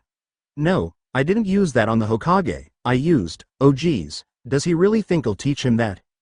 No, absolutely not. You will not teach that perverted jutsu to a kid." Naruto ignored the freaked out god in order to ask, "Why don't you ask that black spy wannabe to teach you something?" "I tried," the boy whined, but then he went all like, "Honorable grandson, I am to teach you, not try to get you to killed, and BS like that." "How the hell can you defend yourself if you don't know any jutsus?" demanded Naruto. "Judging by the persona I've seen of his so far, he'll kick him in the balls then run." Naruto cut into the tirade the younger boy had launched in order to convince his newfound hero to teach him. "Fine, I will. But only the one jutsu." Konohamaru grinned brightly. "Teach me, boss." For most of the afternoon, every citizen of Konoha avoided the general area of the training ground Naruto had claimed for him and his student, in fear of the screams that consisted of "taller," and "skinnier," and "damn it boy, do you actually like your chicks fat?" Finally, as the sun had almost began its descent, Konohamaru collapsed in exhaustion when Naruto told him, innocently, "I think you've got it." "That poor kid is nearly dying." Kami wailed, "Couldn't you have been nicer to him?" Kyuubi growled, "Newsflash softy, Naruto was nice. If he wasn't, he'll get the Gaki brat killed." "Oh," Kami winced, "I keep forgetting humans kill for fun, life." Yes. "We know you think animals are so much more better than humans," thought Naruto, while in reality he asked Konohamaru, "Why on earth do people coddle you? You're just a kid." "I am not just a kid," the boy yelled, "I am the grandson of the Hokage." Naruto had to grin at Konohamaru's pompous attitude. Did the kid actually believe he'll drop all the rustic rudeness and grovel at his feet? He never did that to Ji-san, and certainly won't do that to this kid. "Whatever, you're still a Gaki to me." When Konohamaru paused in shock, Naruto went on, "Well, you do have a reputation to conquer. So you plan on becoming Hokage? Too bad. You won't get the same respect you want, and anyway, I'm gonna be the Hokage." I thought I got rid of that notion long ago, Cammy deadpanned. The young boy looked up to the boy in shock, but before he could react, the egotistical man that accompanied him earlier burst from the bushes. Honorable grandson. Are you all right? How dare you kidnap the grandson of the Hokage? Naruto sputtered. No, I couldn't. If the kid wanted to kidnap, you wouldn't have found him, you sleazebag, Kyuubi mumbled with a sneer. Naruto barely kept from rolling his eyes. You still can't be heard outside, you idiot. Kyuubi grinned pretty evilly. I could be, it's just that everyone will try to behead you if I did so, and I don't want to die just yet. Oh, I can feel the love, muttered Naruto. Cammy decided it would be fun to needle his crush, you too? And here I thought I was the only one. And so you are in a lot of trouble, you monster. Ebisu. We'll see to that. The weirdo finished his rant. Naruto almost didn't notice the end of his rant. Gomen, I wasn't listening. Will you repeat that, slimeball? You're just too long-winded with hot air for me to pay attention, grinned Naruto. Konohamaru's and Ebisu's jaws dropped, obviously unused to having the pompous ass be so rudely ignored. The snobbish boy found his wits first in form of a laugh. Oh my god. Ha ha ha ha ha ha ha ha. Ebisu, however, was not as easily amused. As the tutor of the honorable grandson, I am one of the more powerful ninjas in this village. You are a mirror, are you listening to me? Ha ha ha ha ha ha. Naruto glanced up to him, distracted from his conversation that began yet again with the demon and god within him about how Kyuubi doesn't love them. Ha ha ha. That does it. I am taking you back to the Hokage where you will be punished. At that statement, Naruto glared and angrily swiped off the spittle the yelling had splattered across his face. Wait a minute, roared Konohamaru, already up from his hysterical fit. You will not march him in, he did nothing wrong. You'll respect your elders, boy, barked Ebisu, not wrong on the spoiled brat. Respect? Respect? I'll show you respect, you dirtbag? Konohamaru yelled, or no jutsu. With a theatrical poof of smoke, it's back. Konohamaru finally got down the jutsu, becoming a naked brunette with huge unmentionables and wisps of smoke barely covering them. Since the amount of space between the two were minimal at best, Naruto was the only one who saw the tiny amount of blood leaking out of his nose. Why, honorable grandson? That jutsu is far beneath you. Station. Stop the foolish unright gesture at once. No one would fall for that. Naruto wondered, unright, even a word? Kyuubi's thoughts, however, were more along the line of, damned hypocrite. And, of course, there's Cammy's, why the hell is everyone a pervert? Whale. Pervert. And a freakin' hypocrite, voiced Naruto, echoing Kyuubi's anger. How dare you pretend you are not affected? With a barely concealed snarl, Naruto made the seals and whispered, Kage Bushin no Jutsu. Clones appeared all over the training area, all with a slightly evil smirk plastered on his face. Konohamaru gaped. He knew boss was strong, but not this strong. Ebisu stepped back, fear evident in his eyes, but was ready to fight. In unison, they all lifted their hands in a henge seal, with a chorus of, Oric no Jutsu. With a poof, the clones all became naked blondes, diving towards Ebisu with a scream. Harem no Jutsu. All the women began to indecently rub against the Junin. For a moment, Ebisu turned into stone, shocked. Then his nose exploded in a fountain of blood, the force of it literally propelling him off of his feet. All of the girls poofed away and Naruto dropped his henge, but not the triumphant grin that beamed from his face.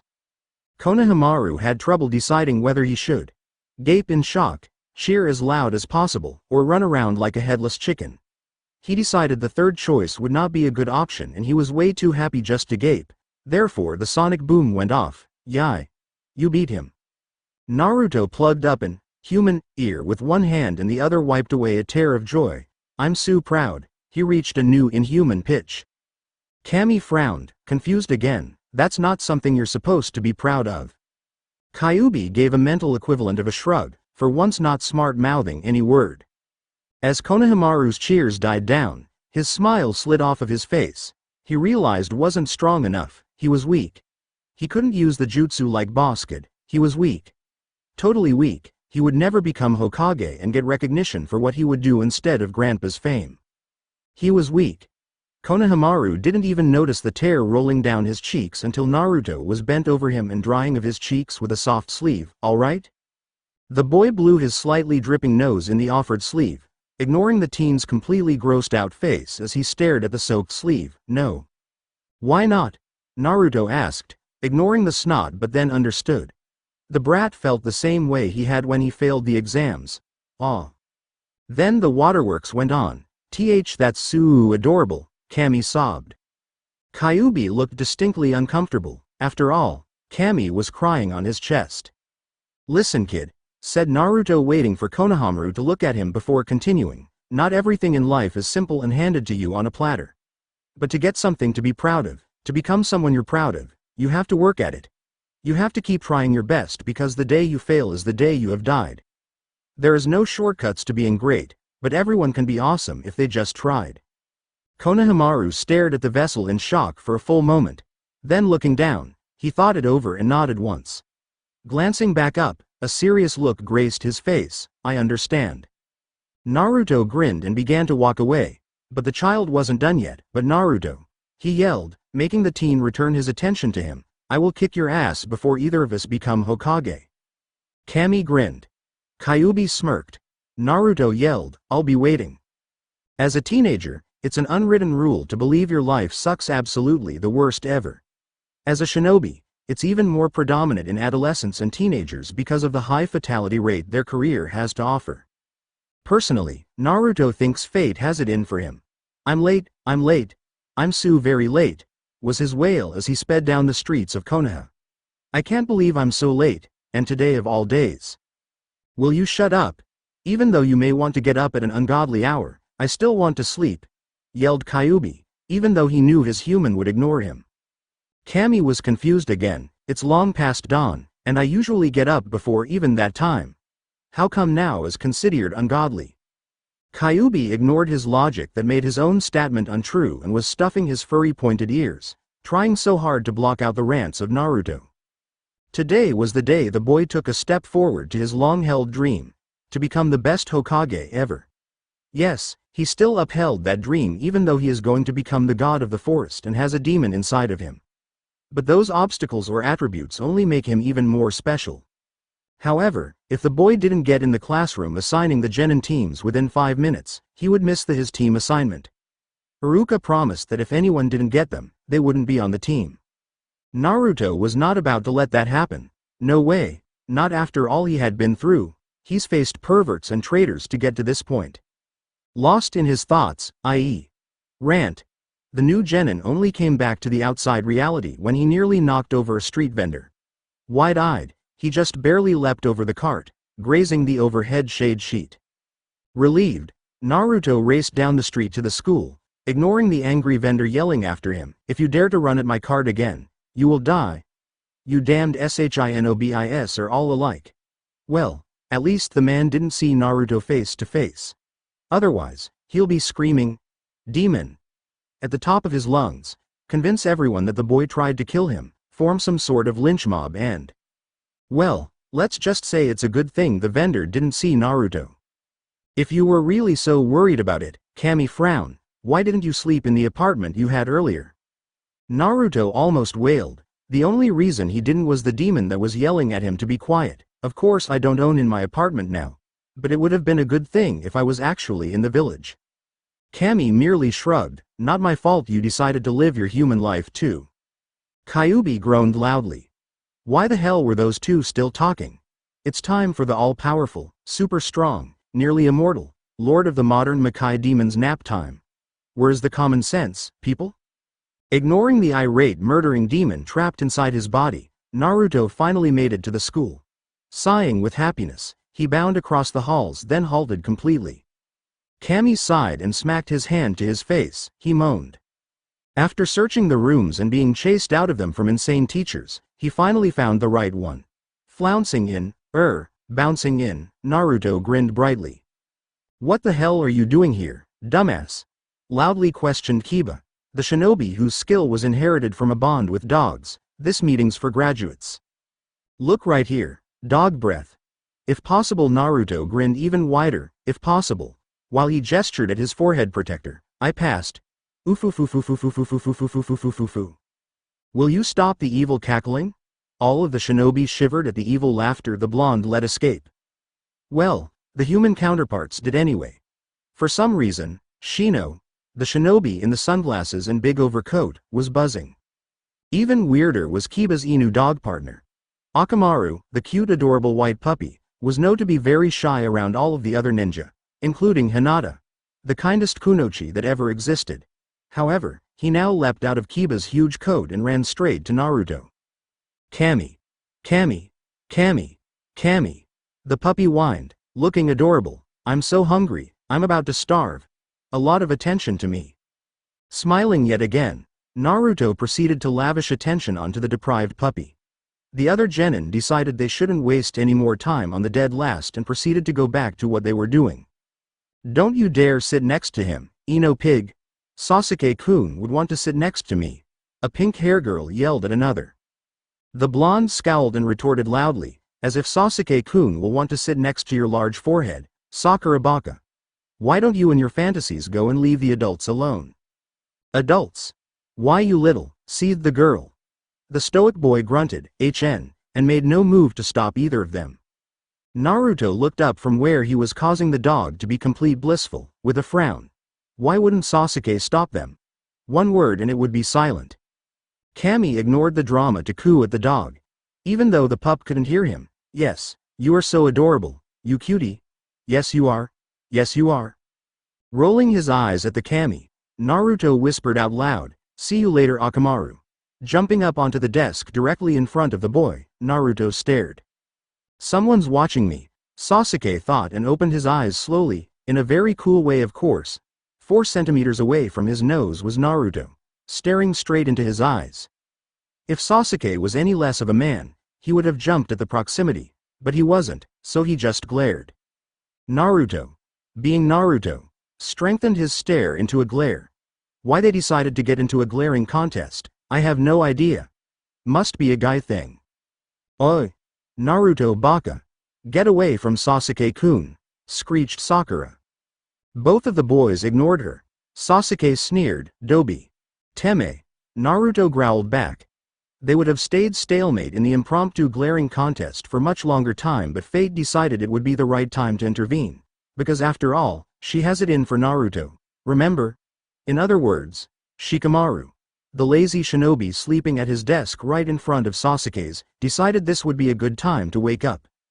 Yawning, the ninja sat up and stretched, accidentally bumping into Naruto. Well, a wise man once said, every action has an equal and opposite reactions.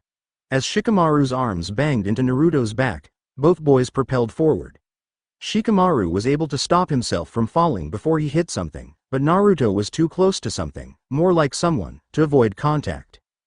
Yep, he hit Sasuke right smack dab in the kisser with his own mouth. Shikamaru's eyes widened comically as he saw what he accidentally did to the 2 most deadly boys in the class. Are you two alright? Gomen Nasi? Oh. My. God. Screamed Sakura. Naruto. Get your dirty paws off of Sasuke-kun right now. As he heard the indignant shriek of the fangirl, Naruto was infuriated and highly insulted. He wasn't supposed to be told what he can or cannot do. Oh no. Don't you dare do something perverted. Kami wailed, don't you dare. Naruto decided to do something perverted. Wrapping his arms tightly around Sasuke's shoulders, he swung his feet forward to either side of the other boy. Without releasing that sudden kiss, collision of lips, Naruto inched forward and off the desk until he was in Sasuke's lap and their bodies were pressed against each other's. Feeling Sasuke gasp at the unexpected contact, Konoha's most unpredictable ninja slipped his tongue into the other boy's mouth.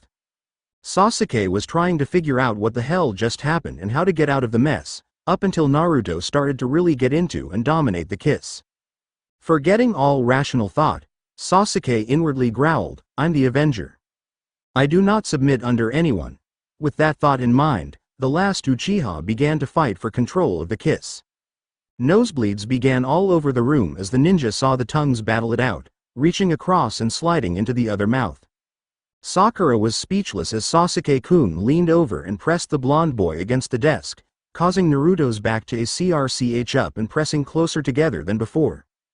Hell, Ino was speechless as Sasuke won the tongue battle. Naruto led him, and began to explore the boy's mouth. Finally, after 6 excruciating minutes, they released each other with a soft pop and a slight gasp. Sasuke's eyes were glazed over, his supple lips slightly parted with shock. Wow. Sakura was just about to yell to Naruto about defiling her precious Sasuke. It was supposed to have been her job, damn it, but lost her voice in order to gape at the lewd comment. Ino was extremely good at finding her voice in an event so traumatic to any Sasuke fangirl. What the hell do you think you're doing? Just as the two girls were about to lunge at him, Iruka walked in. What are you all doing? Sit down now before I kick you off the team. Immediately, Sakura sat next to the quiet Hyuga Hinata, Ino sat right next to chomping Choji, and Naruto, still grinning, sat right on top of a stunned Sasuke. Iruka frowned. Naruto, on a chair please. Pouting, Naruto nonetheless complied to the request from his favorite kind teacher. Sasuke hadn't even reacted, his eyes were still glazed over. Kami whined inaudibly. I knew you were going to do something perverted. I knew it. Why can't you be somewhat normal, time to time? Naruto nearly snorted out loud. Didn't you know, I'm not normal at all. You and Q-chan changed that for me. Team 7, Iruka read, already have began his team reading. Naruto nearly hit himself realizing he missed the entire first half of the speech. Uzumaki Naruto, the said boy grinned, it didn't matter. Yay. Haruno Sakura, the grin slid off his face, the girl looking none too happy herself. Crossing his fingers under the table, he chanted. Iruka continued on, and Uchiha Sasuke. Sakura let out a big cheer, they were destined to be together after all. While Sasuke slumped down into his seat, sneering at his desk. Naruto, however, let out a deliciously evil cackle, oofufufufufufufufufu. Damn it, will you stop that?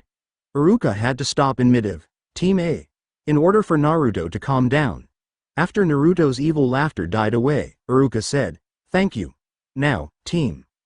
Naruto ignored the rest of the groups, including Shikamaru's and Ino's groans as they were put on the same team, to smirk at the Uchiha. If Sasuke was any less of a man, he would have shivered. If he was Kiba, he would have crawled under his desk and stayed there for an hour. But he was an Uchiha and an Avenger. He wasn't going to back down for the Dobi who stole his first kiss. So he gave him the Uchiha death glare copyright, trying to hide his discomfort.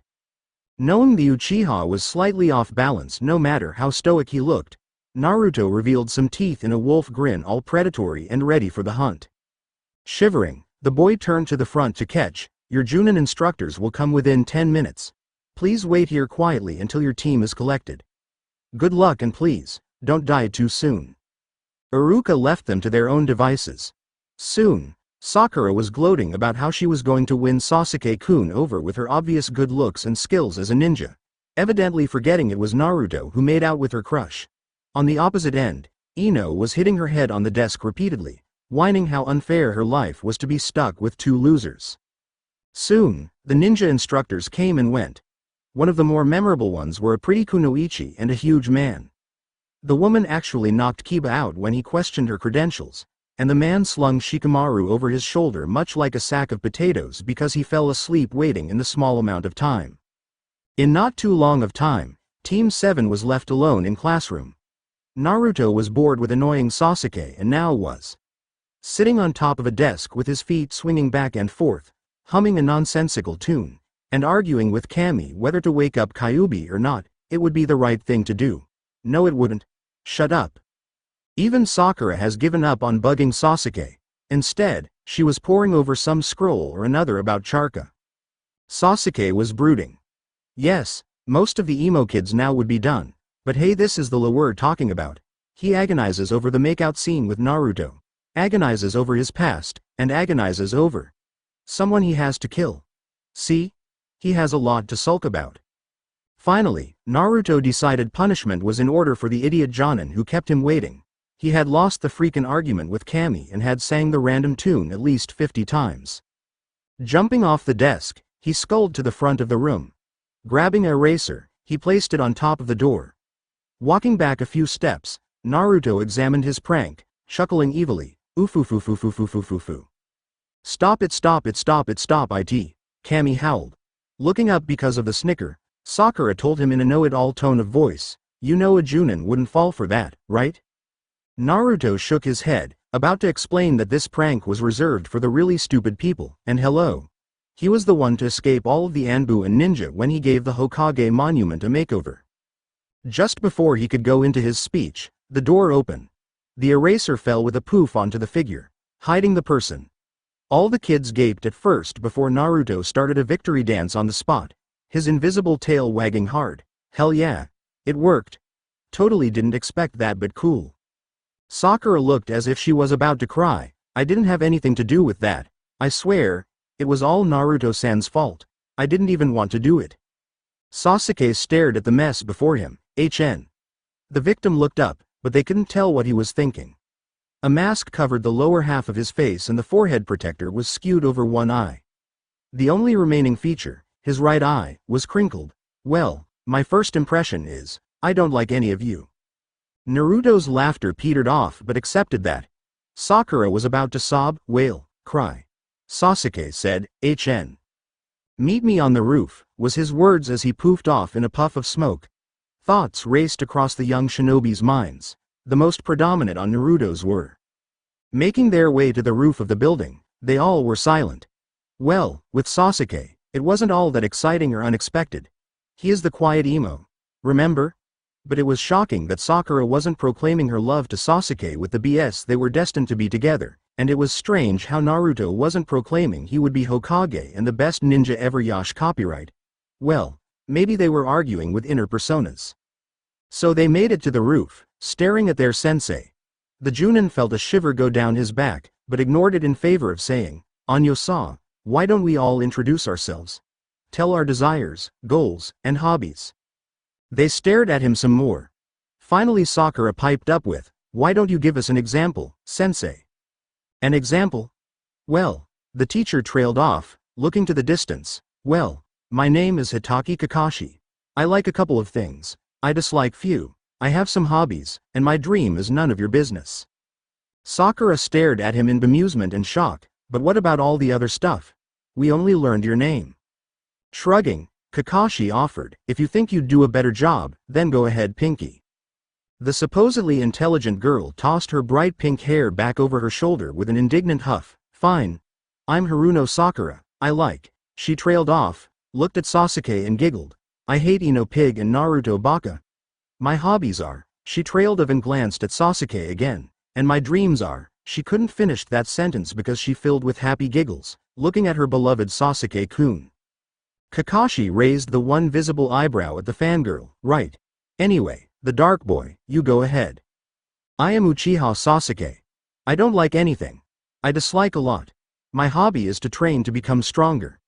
My dream, no ambition, is to kill someone," rattled off Sasuke in a monotone voice. Of course Sakura squealed OMG. Sasuke-kun is so cool. Naruto snaps out of his inner conversation, with Cammy at the shriek. Dryly, he commented with a finger stuck in his ear, "Oi, Sakura-chan. Yell a bit louder next time. There are people who didn't hear you in Suna Desert Country." Kakashi hit a snicker and cut in before Sakura could hit him. "Blondie, you're next." Huh? Remember, he wasn't listening. Rolling his eyes, Kakashi offered, "Introductions?" A grin grew upon Naruto's face. "Yash, I'm Uzumaki Naruto. And what I like next? Oh, yeah. Okay. I like plants and animals. I mean, ramen and yeah.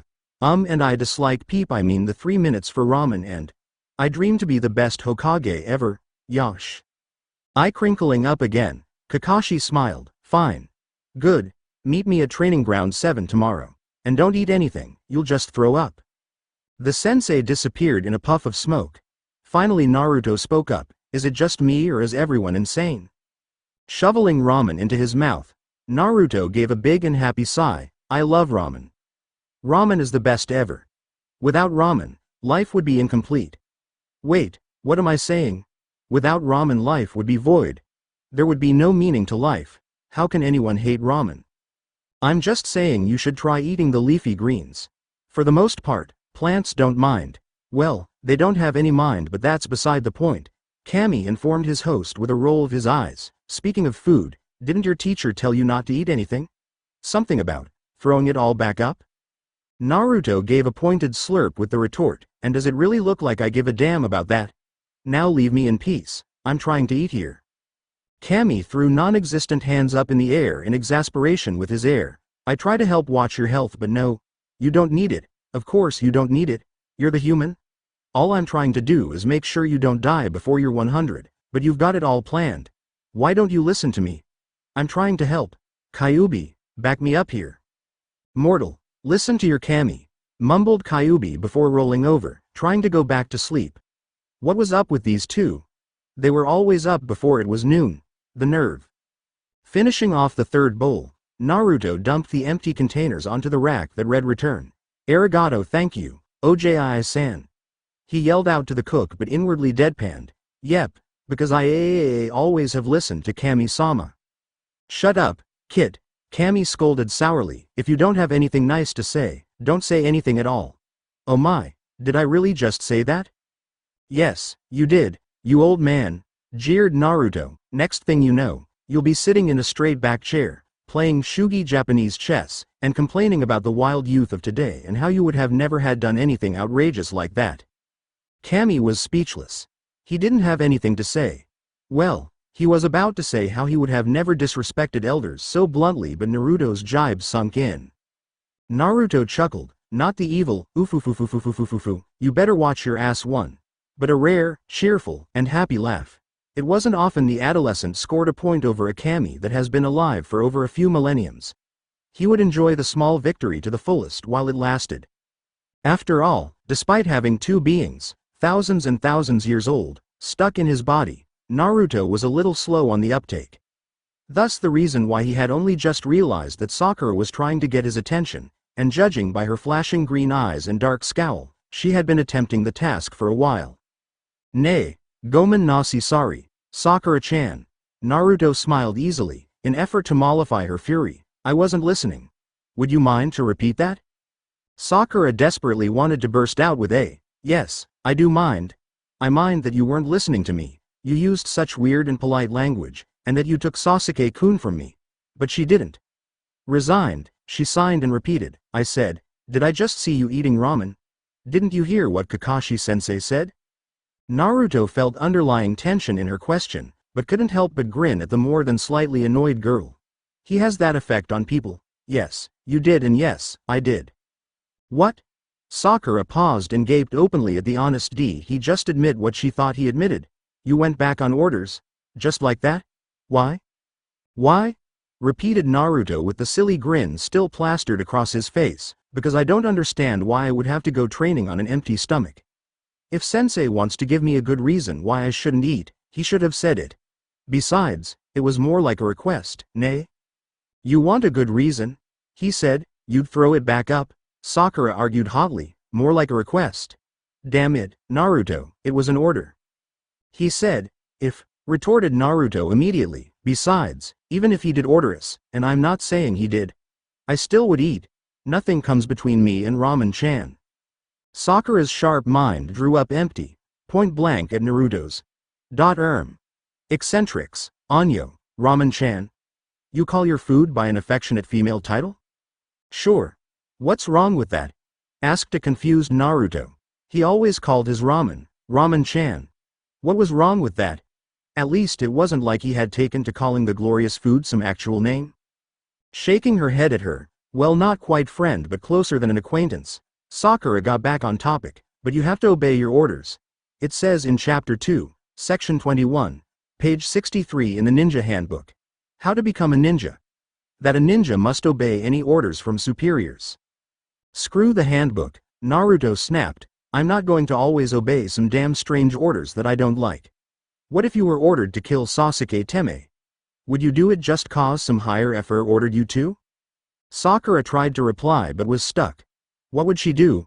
Love of her life? Or the rules? Love or rules? That was a difficult choice for her. Immersed so deeply in her dilemma, Sakura actually didn't notice they had entered the training grounds except when her beloved muttered a, HN. Sasuke-kun. She chirped happily, blocking out her conversation with Naruto in a flash as she attached herself to Sasuke's arm. "Are you ready for our first day of training?" Naruto gave a small pout at being ignored.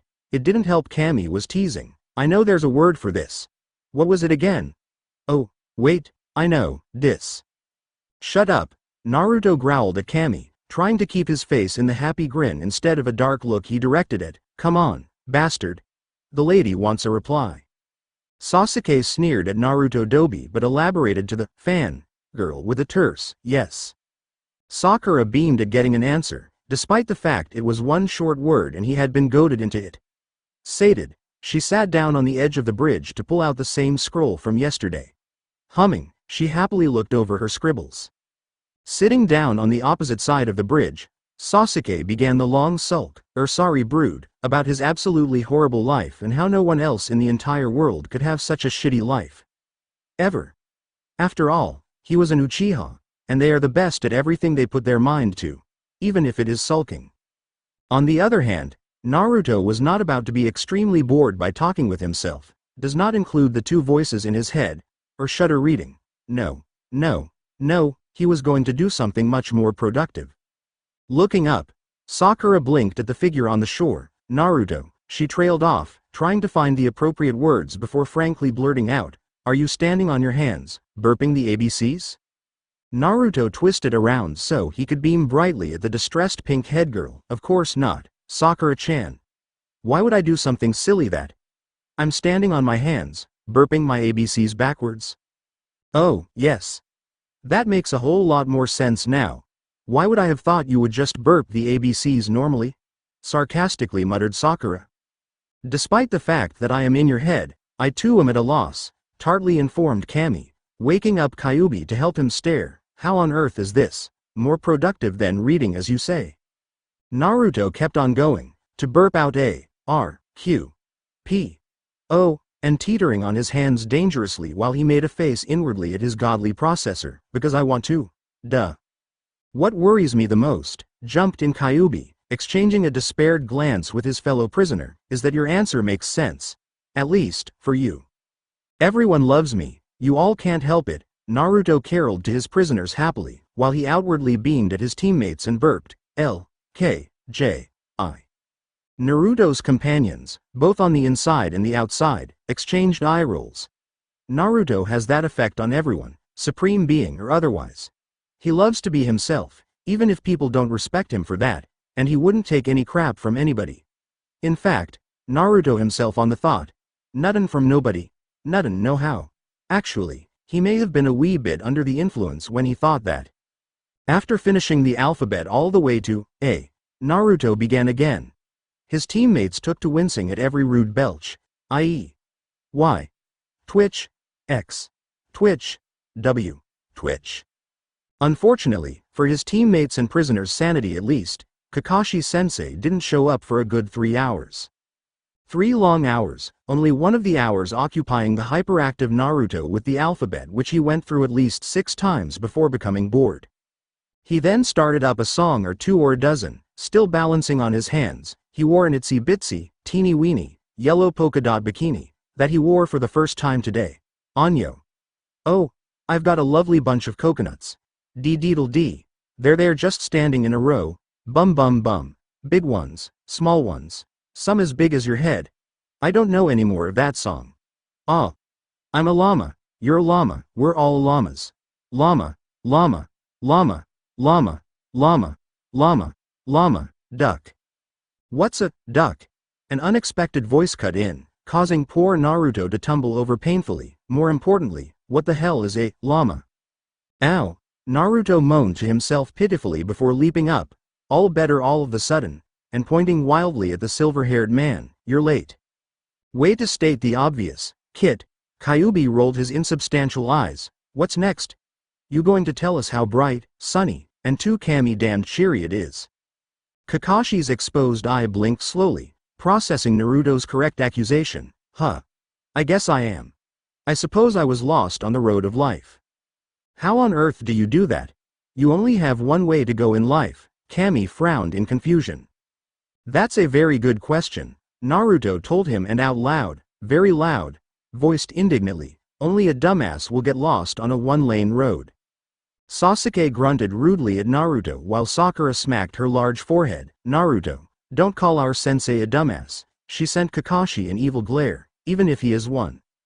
The wounded look Kakashi sent to his students had no affect, probably because more than half of his face was covered up. I was going to go easy on you all with what was coming, but now I'm not so sure. Sasuke made a sour face, but before anyone noticed he had cleared it back to the unemotional features he usually displayed. He did not like to know that his teacher thought he was weak like his teammates, so he had to go easy on him. Despite that, he asked shortly, "Go easy on us with what?" "You need to take a test." Kakashi's eye crinkled in a grin at his shocked students. Then the smile faded as he realized none of the kids, even the loud-mouthed blonde, was going to shout anything with the confusion, so he elaborated, "The test. You know? Wait, none of you know? Really?" "What?" screamed Naruto, at the top of his lungs of iron. Sakura, the closest person to him, hunched down and slapped her hands around her ringing ears. Completely ignoring his injured teammate, Naruto jumped up and howled, "No. Why the hell do we have to do another damn test?" If either Kakashi or Sasuke felt bad for the pink-headed girl, those damn bastards didn't all that much. They would have felt only the utmost sympathy for the supreme beings locked inside Naruto. At least Sakura didn't have to suffer through the thoughts echoing over and over as Naruto wanted the answer. "Damn it, Kit!" Kyuubi roared angrily, "Shut up. Over myself think. Uzumaki Naruto. Kami's in a catatonic state. His hearing is better than mine and you're too loud for me." Lost in the howls and roars of his roommates, Kami whimpered, "Should have ignored that human, even if he was the strongest in the area. Kuso, I won't be able to hear for a long time." With one last glare at his sensei, Naruto stopped yelling, resulting in his thoughts dying down to a more tolerable level.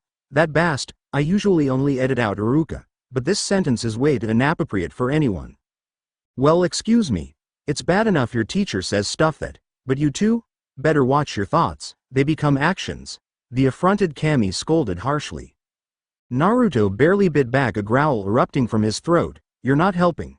He glared up at his teacher and bit out, "You haven't answered me yet." "Fine, fine.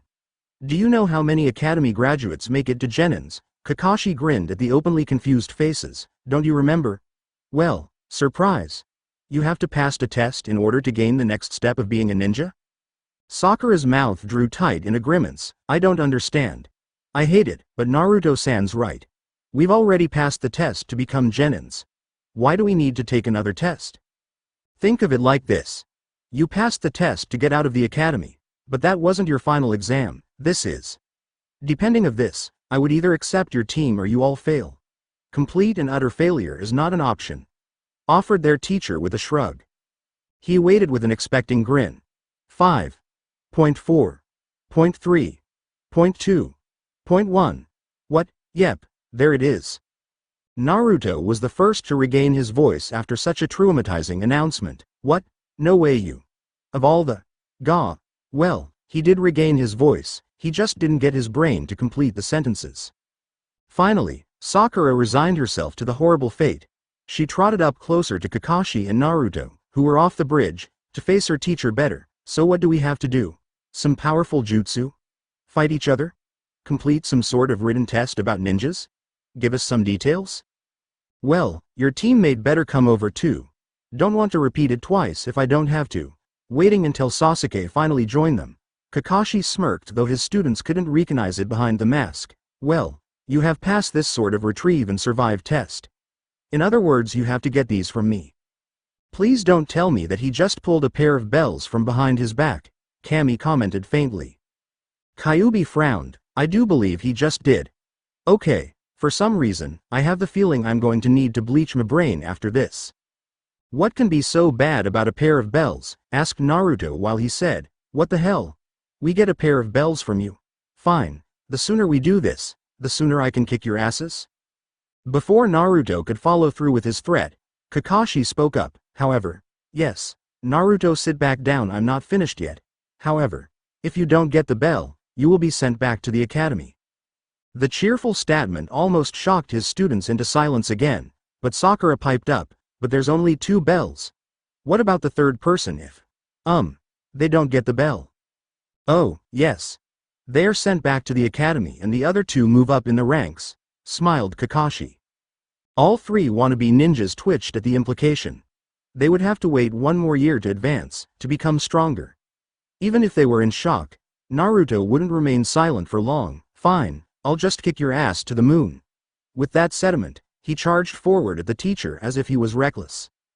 Naruto leapt up and spun out a powerful kick, but before his heel could connect with Kakashi's face, the man disappeared. Before the boy could land back in a fighting stance, he was accosted.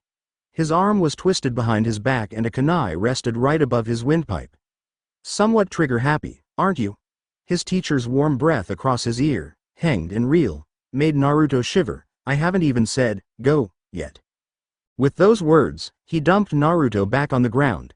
The young teenager jumped to his feet, ready to go, not without throwing a glare at the two teammates who didn't help him. Sakura winced, but Sasuke rolled his eyes, obviously thinking that if Naruto was dumb enough to attack Kakashi, he got what was coming to him. Kakashi thought maybe he misinterpreted the team and they wouldn't pass. Ah, well. If they didn't pass, the more time to read his book. Ready. Set. Go. With the final word, the ground disappeared with gray smoke. As the smoke began to clear, Kakashi made a jutsu to cast over the training ground to find his students. Two of them, one pink and the other blue, was subdued in the trees. A slight smile lit upon the teacher's face since he realized his earlier assessment had been correct. The two weren't totally incompetent. Kakashi spread more charka across the trees to search for Naruto. To his confusion, he was unable to find the third boy. Kakashi turned from the trees to the grounds in search of the boy. Suddenly, his senses went the equivalent of blindness. In the middle of the training ground stood Naruto, brazen and ready to take on the world with a happy grin on his face. The boy's charka. Was strange even for a demon vessel. Instead of taking on a particular color based on personality and strengths, his charka was as bright as the sun with hints of orange, green, red, and brown underneath. Charka rolled off of the ninja in waves, making the boy seem as if he was double his size and width. A small smile grew into a wide grin as Naruto saw confusion evident in Kakashi's eye. Feet already slightly planted apart with one arm up in a block stance and the other cocked for a punch. Amusement danced in his eyes even as Kami scolded, "Don't you dare go all out. The man won't survive. Limit yourself." Unsure about what the hell was going through the boy's mind, Kakashi hesitantly called out, "Shouldn't you be hiding with your teammates? Damn it, did this kid completely miss the point? I want to beat you, myself," the young ninjas boasted, his serious eyes betraying the levity in his words. "Don't worry. I'll make sure you don't suffer too much." Kakashi could barely contain his eye roll. Yep, the kid missed the point. Well, since you could be my student, I should start a lesson. Lesson 1. Taijutsu. This time, Naruto was ready when the man disappeared. Fake blue eyes narrowed as he borrowed Ashfur's much better sight. Watching carefully, he leapt up at the last moment while throwing kunai he had grabbed out of his pocket.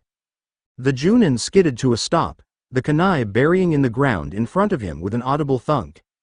His eye widened for a moment in shock, but his face settled into the lazy smile before the children could process it.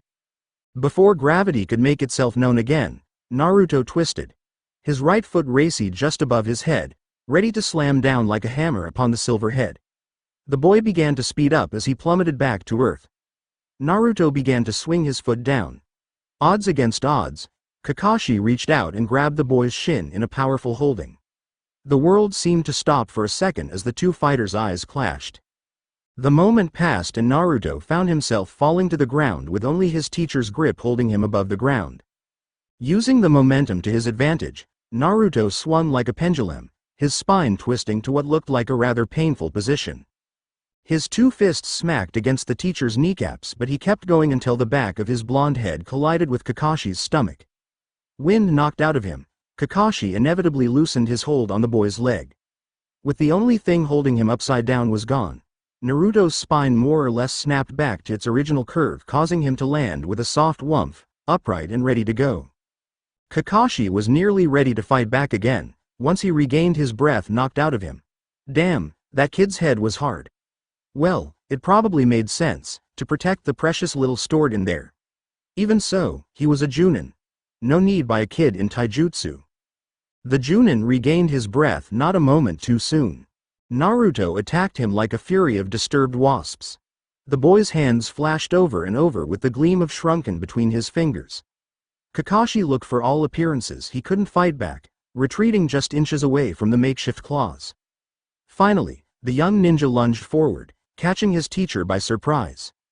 Fabric tore away across his biceps, revealing pale skin with small red scratches. Before his surprise crippled him, Kakashi collected himself.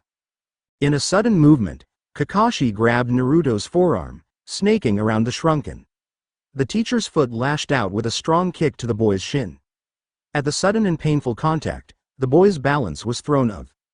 Kakashi seized Naruto's shoulder to turn him around, forcibly twisting his opponent's arm behind his back. Before Naruto could wiggle out of his grasp, he caught the boy's other arm and applied pressure with his foot to the back of the knees.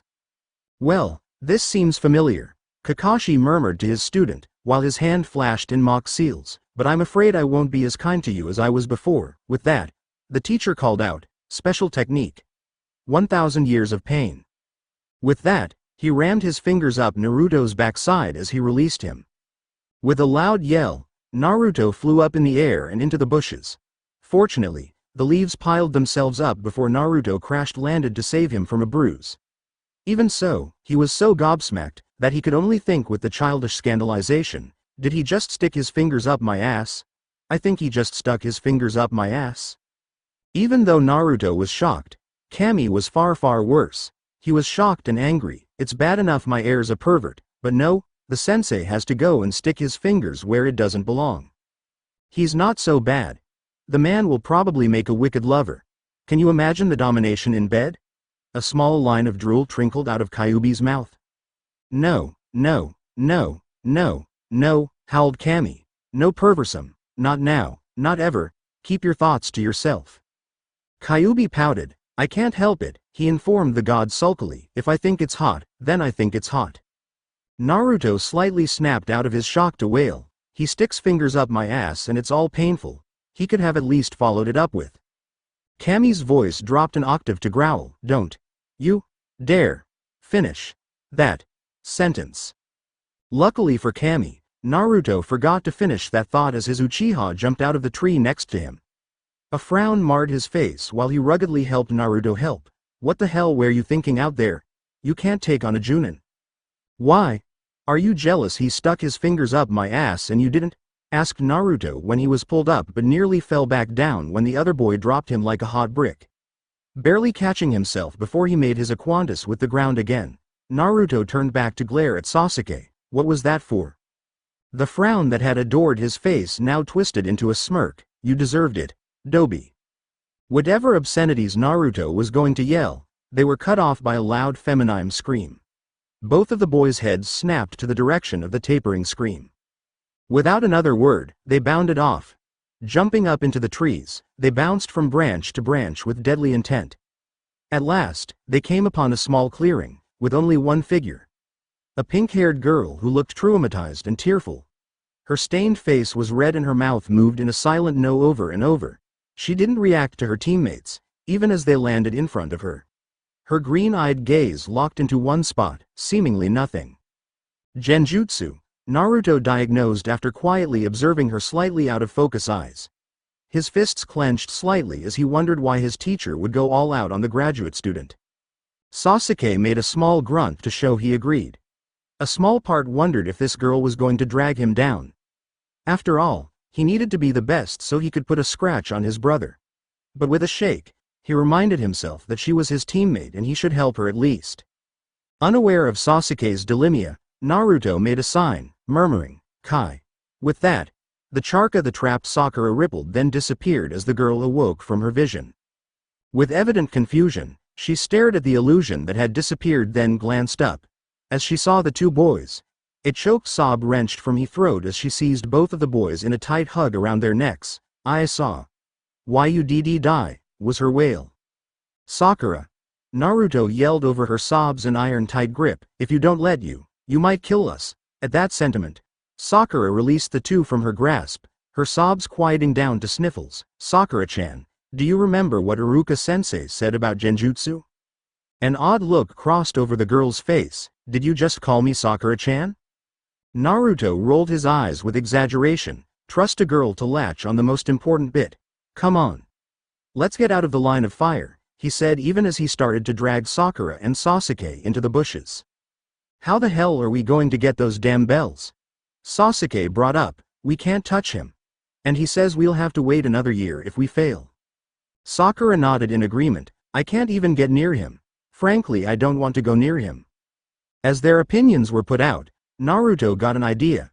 His mouth grew into an evil and mischievous smirk that sent shivers down the spines of his companions. Kami muttered, please don't think what I think you thinking. Please, don't think like that, please please please. Naruto ignored him in favor of smirking. Well, all we have to do is pick his pocket. I'll be the shade. Sasuke can be the wire. And Sakura can be the stick.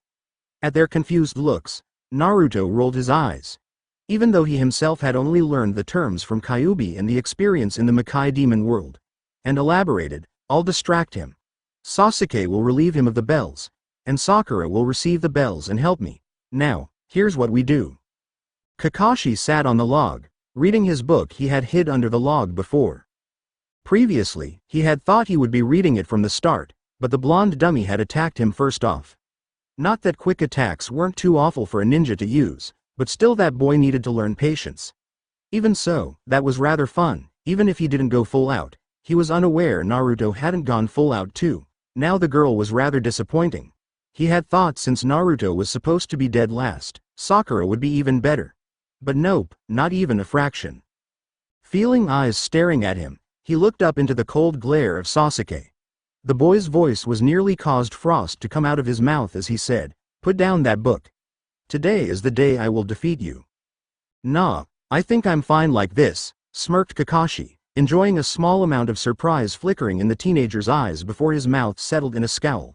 He smirked and said, by the way, the third lesson is ninjutsu. In blind anger, Sasuke made the seals for his own family technique, a fire jutsu that spat flames right out of the mouth.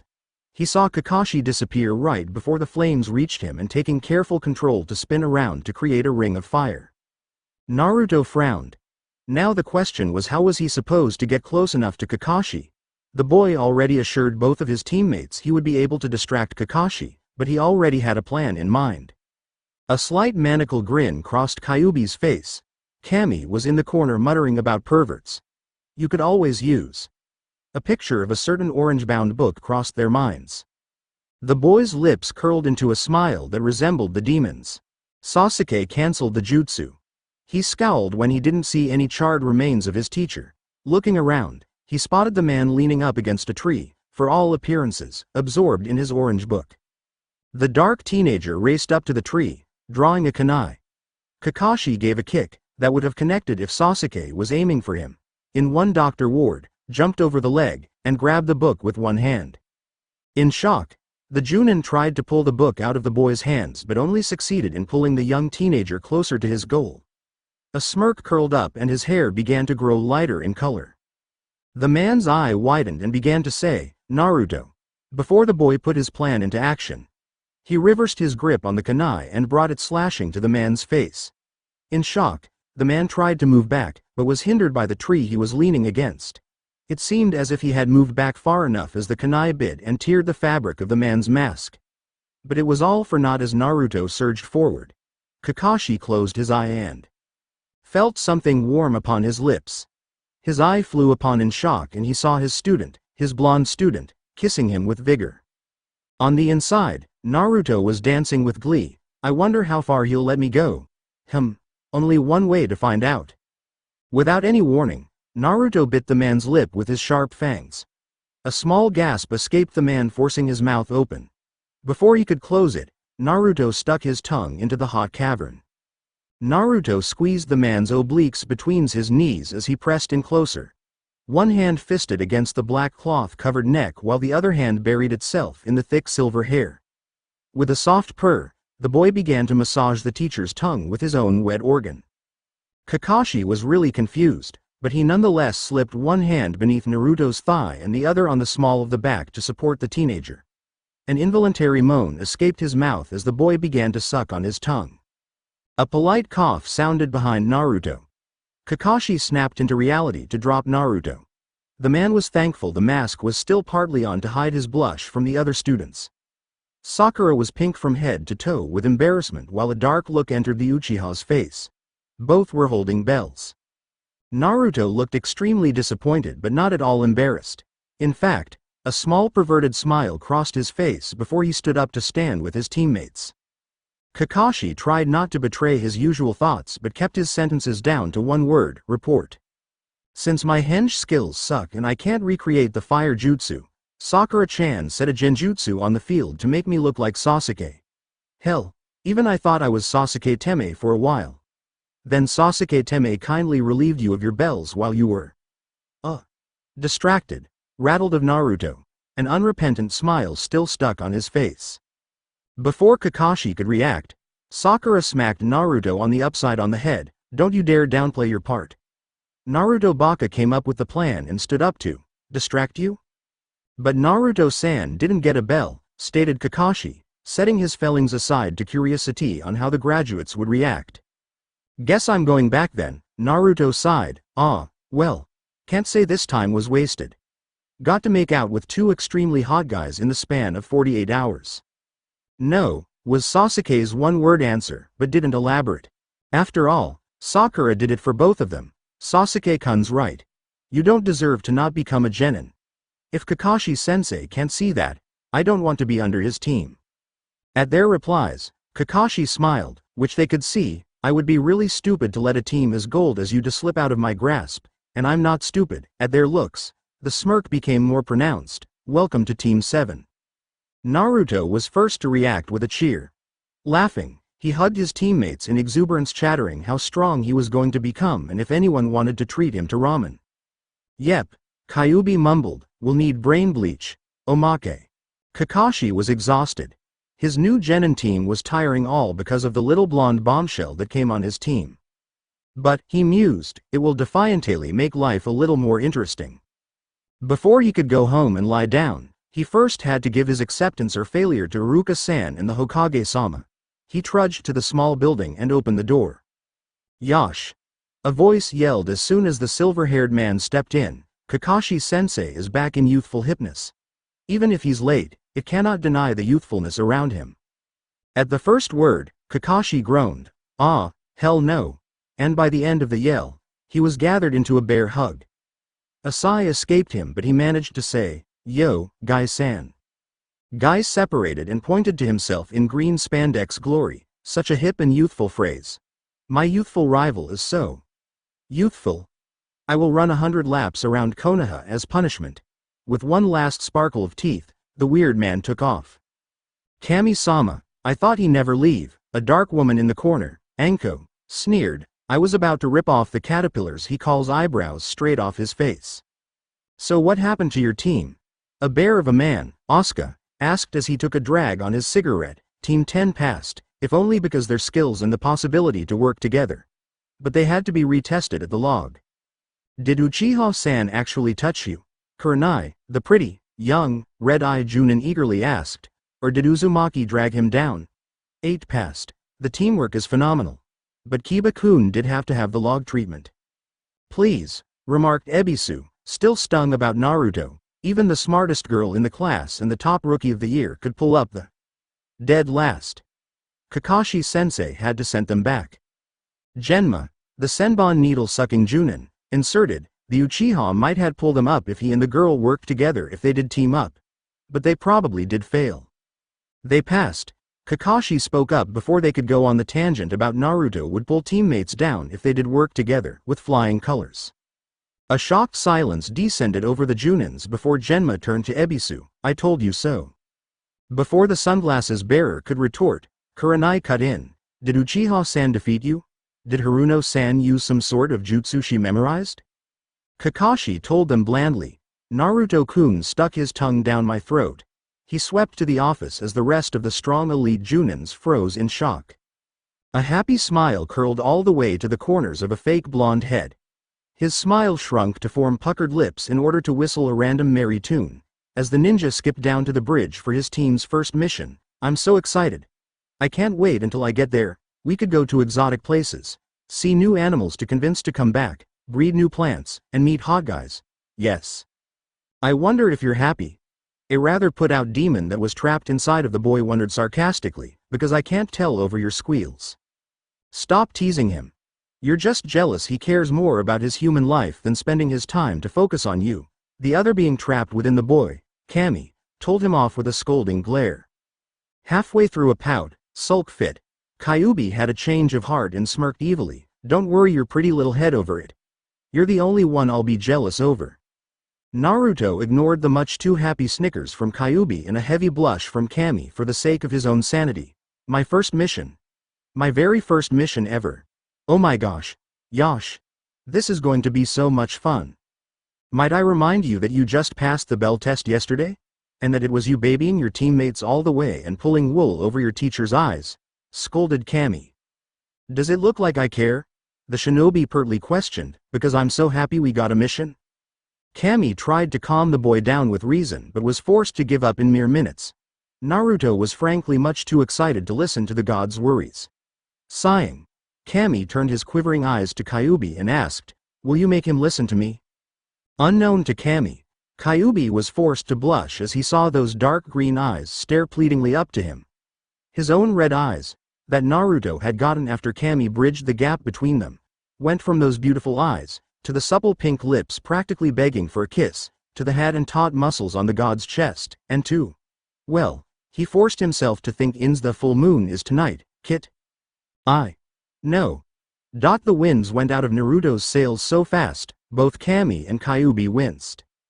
Kami turned to Kyubi to inform him, I take it back, he doesn't have to listen to me. Kyubi thought quickly so he didn't seem like a sorry ass to Kami. So? You'll be able to see your friends? And you have a mission? Yes, Kit will do so well on it, completely outshining the rest with his superiority. Kyubi began to preen as if it was himself who was going to do so well. As quickly as his bad mood came, Naruto became happy yet again. Yosh, I'm going to do well. You'll be proud of me. You make it sound like we're, what did you call it? Parents, connected Kami, smiling proudly and oblivious to Kyubi's sudden stiffening. Naruto smiled at the naive question and spotting Sakura-chan, of course you are mommy. Ah, said a very blissful Kami. Then he rethought his reaction after Kyubi burst out laughing. Paling, he finally recognized the human term, Naruto, I am not a female. Ohio Sakura-chan. Ready for our mission? Greeted Naruto as he inwardly cheekily told Kami, sure, you keep telling yourself that. Sakura gave a small smile back, unaware of the howling, both humorous and vengeful, in her teammate's head. Ohio Naruto. Kun. Yes, I'm ready. I brought rations, weapons, an extra change of clothes, another hair tie, a brush, a miniature makeup kit, a first aid kit, a small gift to give to Sasuke-kun once he accepts my love, and some jewelry just in case. Turning, the kunoichi smiled where she thought Naruto was walking with her. However, the girl was forced to twist around to see Naruto shut his mouth sharply from his gape and snappishly ask, what the hell do you need all of those things for? A shinobi will always be prepared for what lies ahead, bristled Sakura. Her inner persona added for her and I'm completely ready for when Sasuke-kun decides I'm the only one for him. All that means is the weapons and the first aid, Naruto howled as he ran to catch up to a slightly fuming Sakura, none of all that other crap. Sakura glared at the poor soul, well, girls have much more necessity than men. Naruto forced himself not to roll his eyes as he questioned, which is why you need all that junk? One set of clothes is enough. If you want to smell like a pig, a shocked Sakura shrieked, I don't want Sasuke-kun to wrinkle his cute nose at me. He does that anyway, mumbled Kyubi, which caused Naruto to barely repress a grin as he tartly informed the girl, but you don't need makeup or jewelry or a gift for the teme. That's just stupid. Sasuke Teme wouldn't even like that sort of thing. Sakura's face twisted into an ugly expression between sadness and anger, and what made you an expert on Sasuke-kun? Naruto looked over his shoulder to subtly make sure he had enough room to run then smirk at her. I don't see your lips anywhere near his. He had his entire tongue in my mouth. With that said, it is needless to explain that Naruto was forced to fly across the fields to avoid being murdered by a homicidal woman. Running as hard as he possibly could, he couldn't even risk a glance backwards. Serves you right, Cammy frowned, goading her like that. Do you have an ounce of brain in here? No wait, never mind, I hear an echo. Ah, I think I'm rubbing off on you. Kyuubi smiled, you've got my wit. I think. You mean? Stupidity, Naruto gasped, sighting the bridge and a dark figure, can't talk. Now, trying to save my skin. Hearing screeching not too far away, Uchiha Sasuke tensed to be ready to run from fangirls. Turning, he was granted with the strange sight of Sakura chasing after a fearful Naruto, the latter crying out, "Hide me! Save me, Sasuke Teme! Don't call me bastard if you're going to use me as a shield," snarled Sasuke even as the orange ball of energy ran around to put the dark boy between himself and the pink girl. "Dobi, get off of me now." That was the sight Kakashi was granted when he arrived an hour later. Was the two childish ninjas were still running around the increasingly irate teammate, one yelling, "Hold still and take your beating like a man, damn it," and, "I want to live." Kakashi blinked and wondered if all the other genin teams were like this. After all, just yesterday he was greeted with singing. Kakashi decided he didn't want to know, so he just blandly said, "Yo." Both of the genin energetically running around whipped towards the sensei to scream, "You're late." With Naruto tacking on smugly, "No wonder only the boys kiss you." Sasuke merely released a grateful "HN," but still glared at his teacher out of jealousy as he heard Naruto tactlessly boast about that kiss. Their teacher shivered from the animosity but still produced an eye wrinkle to show off his covered-up grin. "Well, hurry up. Do you want a mission or not?" The orange ball of energy leapt up, previous emotions forgotten in the excitement of the mission. "Come on, come on, come on. Get your fat asses up and moving. What if OJI-san doesn't have any missions left?" "My ass isn't fat," indignantly muttered Sakura, but she nonetheless followed Naruto. Sasuke stuffed his hands into his pockets to also follow the very outgoing teammate. Kakashi looked rather bemused but nonetheless started to read his small orange book while trailing after the ragtag team. "Gigi-san," called out a highly triumphant Naruto as he burst into the office, "you're giving us our mission. Come on, give it." Before the esteemed Hokage opened his mouth to give the young whippersnapper the proper scolding, a familiar warm voice cut in. "Now, Naruto. You may be here but your team isn't. Let's give it a moment, Iruka-sensei." Naruto practically screamed as he vaulted himself over the desk separating him from his beloved teacher. "What are you doing here? Shouldn't you be teaching? Oh God, you got fired because of me, didn't you? I'm so sorry, I wasn't trying to get you laid off, I swear." "Naruto, please calm down. This is just another duty I have to perform as Chunin," Iruka said, as he expertly wiggled his hands through the vice-like grip the boy had around his neck. "Besides, don't you know it's Saturday?" The child's sweat dropped as his inner beings roared with laughter at his expense. A pout made his way on his face as he heard his other precious people laughing as well. "What is this? Pick on Naruto Day?" Kyuubi had a smirk on his face as he said over Kami's chuckles, "No, it's let's all point and laugh when Naruto says something really stupid day." As the two ethereal beings cracked up and the two humans calmed down, the rest of the team walked in. Sakura and Sasuke glared at Naruto or Iruka respectively while Kakashi had a lecherous grin on his face, obvious even through the mask. "You sure get around, Naruto-kun." Already on Iruka-sensei's lap. The boy's grin went from happy to sultry in a moment. He rubbed against his immobile sensei as he purred, "Well, I did hear that incest is hot this year." The brown-haired teacher decided to ignore the perverted blonde to glare up at the main source of his problems. "You're late." "I know," practically beamed Kakashi, "but all accusations can be saved for later. My team needs a D-ranked mission." Iruka growled out, "I'm sure your team does, you perverted," edited out once again. Both of Naruto's teammates' mouths dropped in utter shock. When had their brilliant, kind, and soft-spoken teacher become the version of an adult Naruto? Sakura glanced towards Sasuke to figure out what she should do. But Sasuke had already looked away to their teacher, whose mask had to stretch in order to cover his shit-eating grin. The Hokage himself seemed on the verge of hysterical laughter. "Iruka-sensei, you may do well to remember some of your other students are present and can hear you much too clearly. Please watch your language."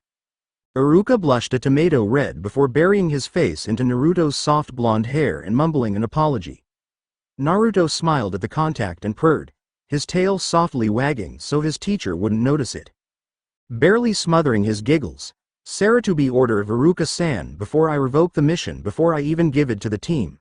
The powerful man could barely hide his smile as his favorite Gaki jumped and stood in attention by his team, sweating bullets. Thank you, Naruto-kun. Now, AD mission, right? At Kakashi's nod, Iruka handed over a scroll. Naruto started to shiver in excitement, ignoring all personas, inside or outside his body. My first mission, it's going to be the best mission ever. This is the worst mission ever. Bemoaned Naruto, trying his best not to cry from his sheer boredom. His dream mission was to rescue a beautiful damsel. Actually, he preferred to save the dashing prince, but declaring that would just make the bigots in the village hate him more. Or escort a beautiful princess. Same. But instead the poor helpless ninja has to save a freaking house cat. Well, since he is a forest god partly, Naruto didn't really have anything against cats, he's just irate that humans had the nerve to domesticate them. Kyuubi and Kami ignored him, already deeming the mission below their tastes, and have gotten into another argument over the importance of foxes in the ecosystem of Kami's forest. Hunched behind a few convenient bushes, the ninja cried into the makeshift headset, "This mission is bull. Why do we have to do this?" "Shut up, Dobi," Sasuke snapped, already irate, "stick to the plan." Sakura hissed into her own mic, "If you screw up our first mission, you'll be below 6 feet under, got it? This plan is bullshit too. We could do better just jumping out and yelling, 'Here kitty, kitty, kitty,'" argued Naruto, ignoring the blatant amount of utter killing intent pouring out of his teammates' hiding places. Sasuke bit back a feral growl to scoff, "Dobi, I'd like to see you try." "Really? Alright," grinned Naruto, already taking a stance in the clearing. "Wait!" desperately cried Sakura, "we've got to stick to the plan. Dumbass, stop. Here kitty, kitty, kitty, come out wherever you are," Naruto yelled, causing everyone to stop arguing and cover their poor abused ears. "Naruto!" screamed Sakura, dead set on giving him the same pain he had caused when she cut herself off to stare at the clearing. Sauntering up to the boy was a sleek tabby, looking like he just captured the canary dunked in cream. Wounding himself around the boy's legs, he purred, "Yes. What do you want me to do, Kami-sama?" "Are you 2-chan?" asked Naruto, not willing to speak the animal's language in the presence of his odd but eavesdropping team. Before he could answer, a Persian trotted down the beaten trail. "Did you call, Kami-sama?" "Kami-sama, I'm here," cried a blue Russian kitten. "What's going on?" slurred a beaten tom with a torn ear. A sleek fat cat came without even greeting the shocked god. "Kami-sama, Kami-sama, Kami-sama." Naruto could only watch in horror as the clearing filled with cats, young and old, domesticated and wild, all hear from his call. They covered the ground, climbed the trees, all waiting for his orders. At his lack of answer, the cat's nature of superiority became primary to them as they began to argue with howling voices on who is the best. Kami looked at the cat zoo and asked brightly, "So, what did we learn from all this, Naruto?" screamed Sakura. The ninja's eyes widened and dived in the fray to find 2-chan. Sakura-chan is scary. The end. I hope you enjoyed this episode. Remember to subscribe and like this video. See you in the next part.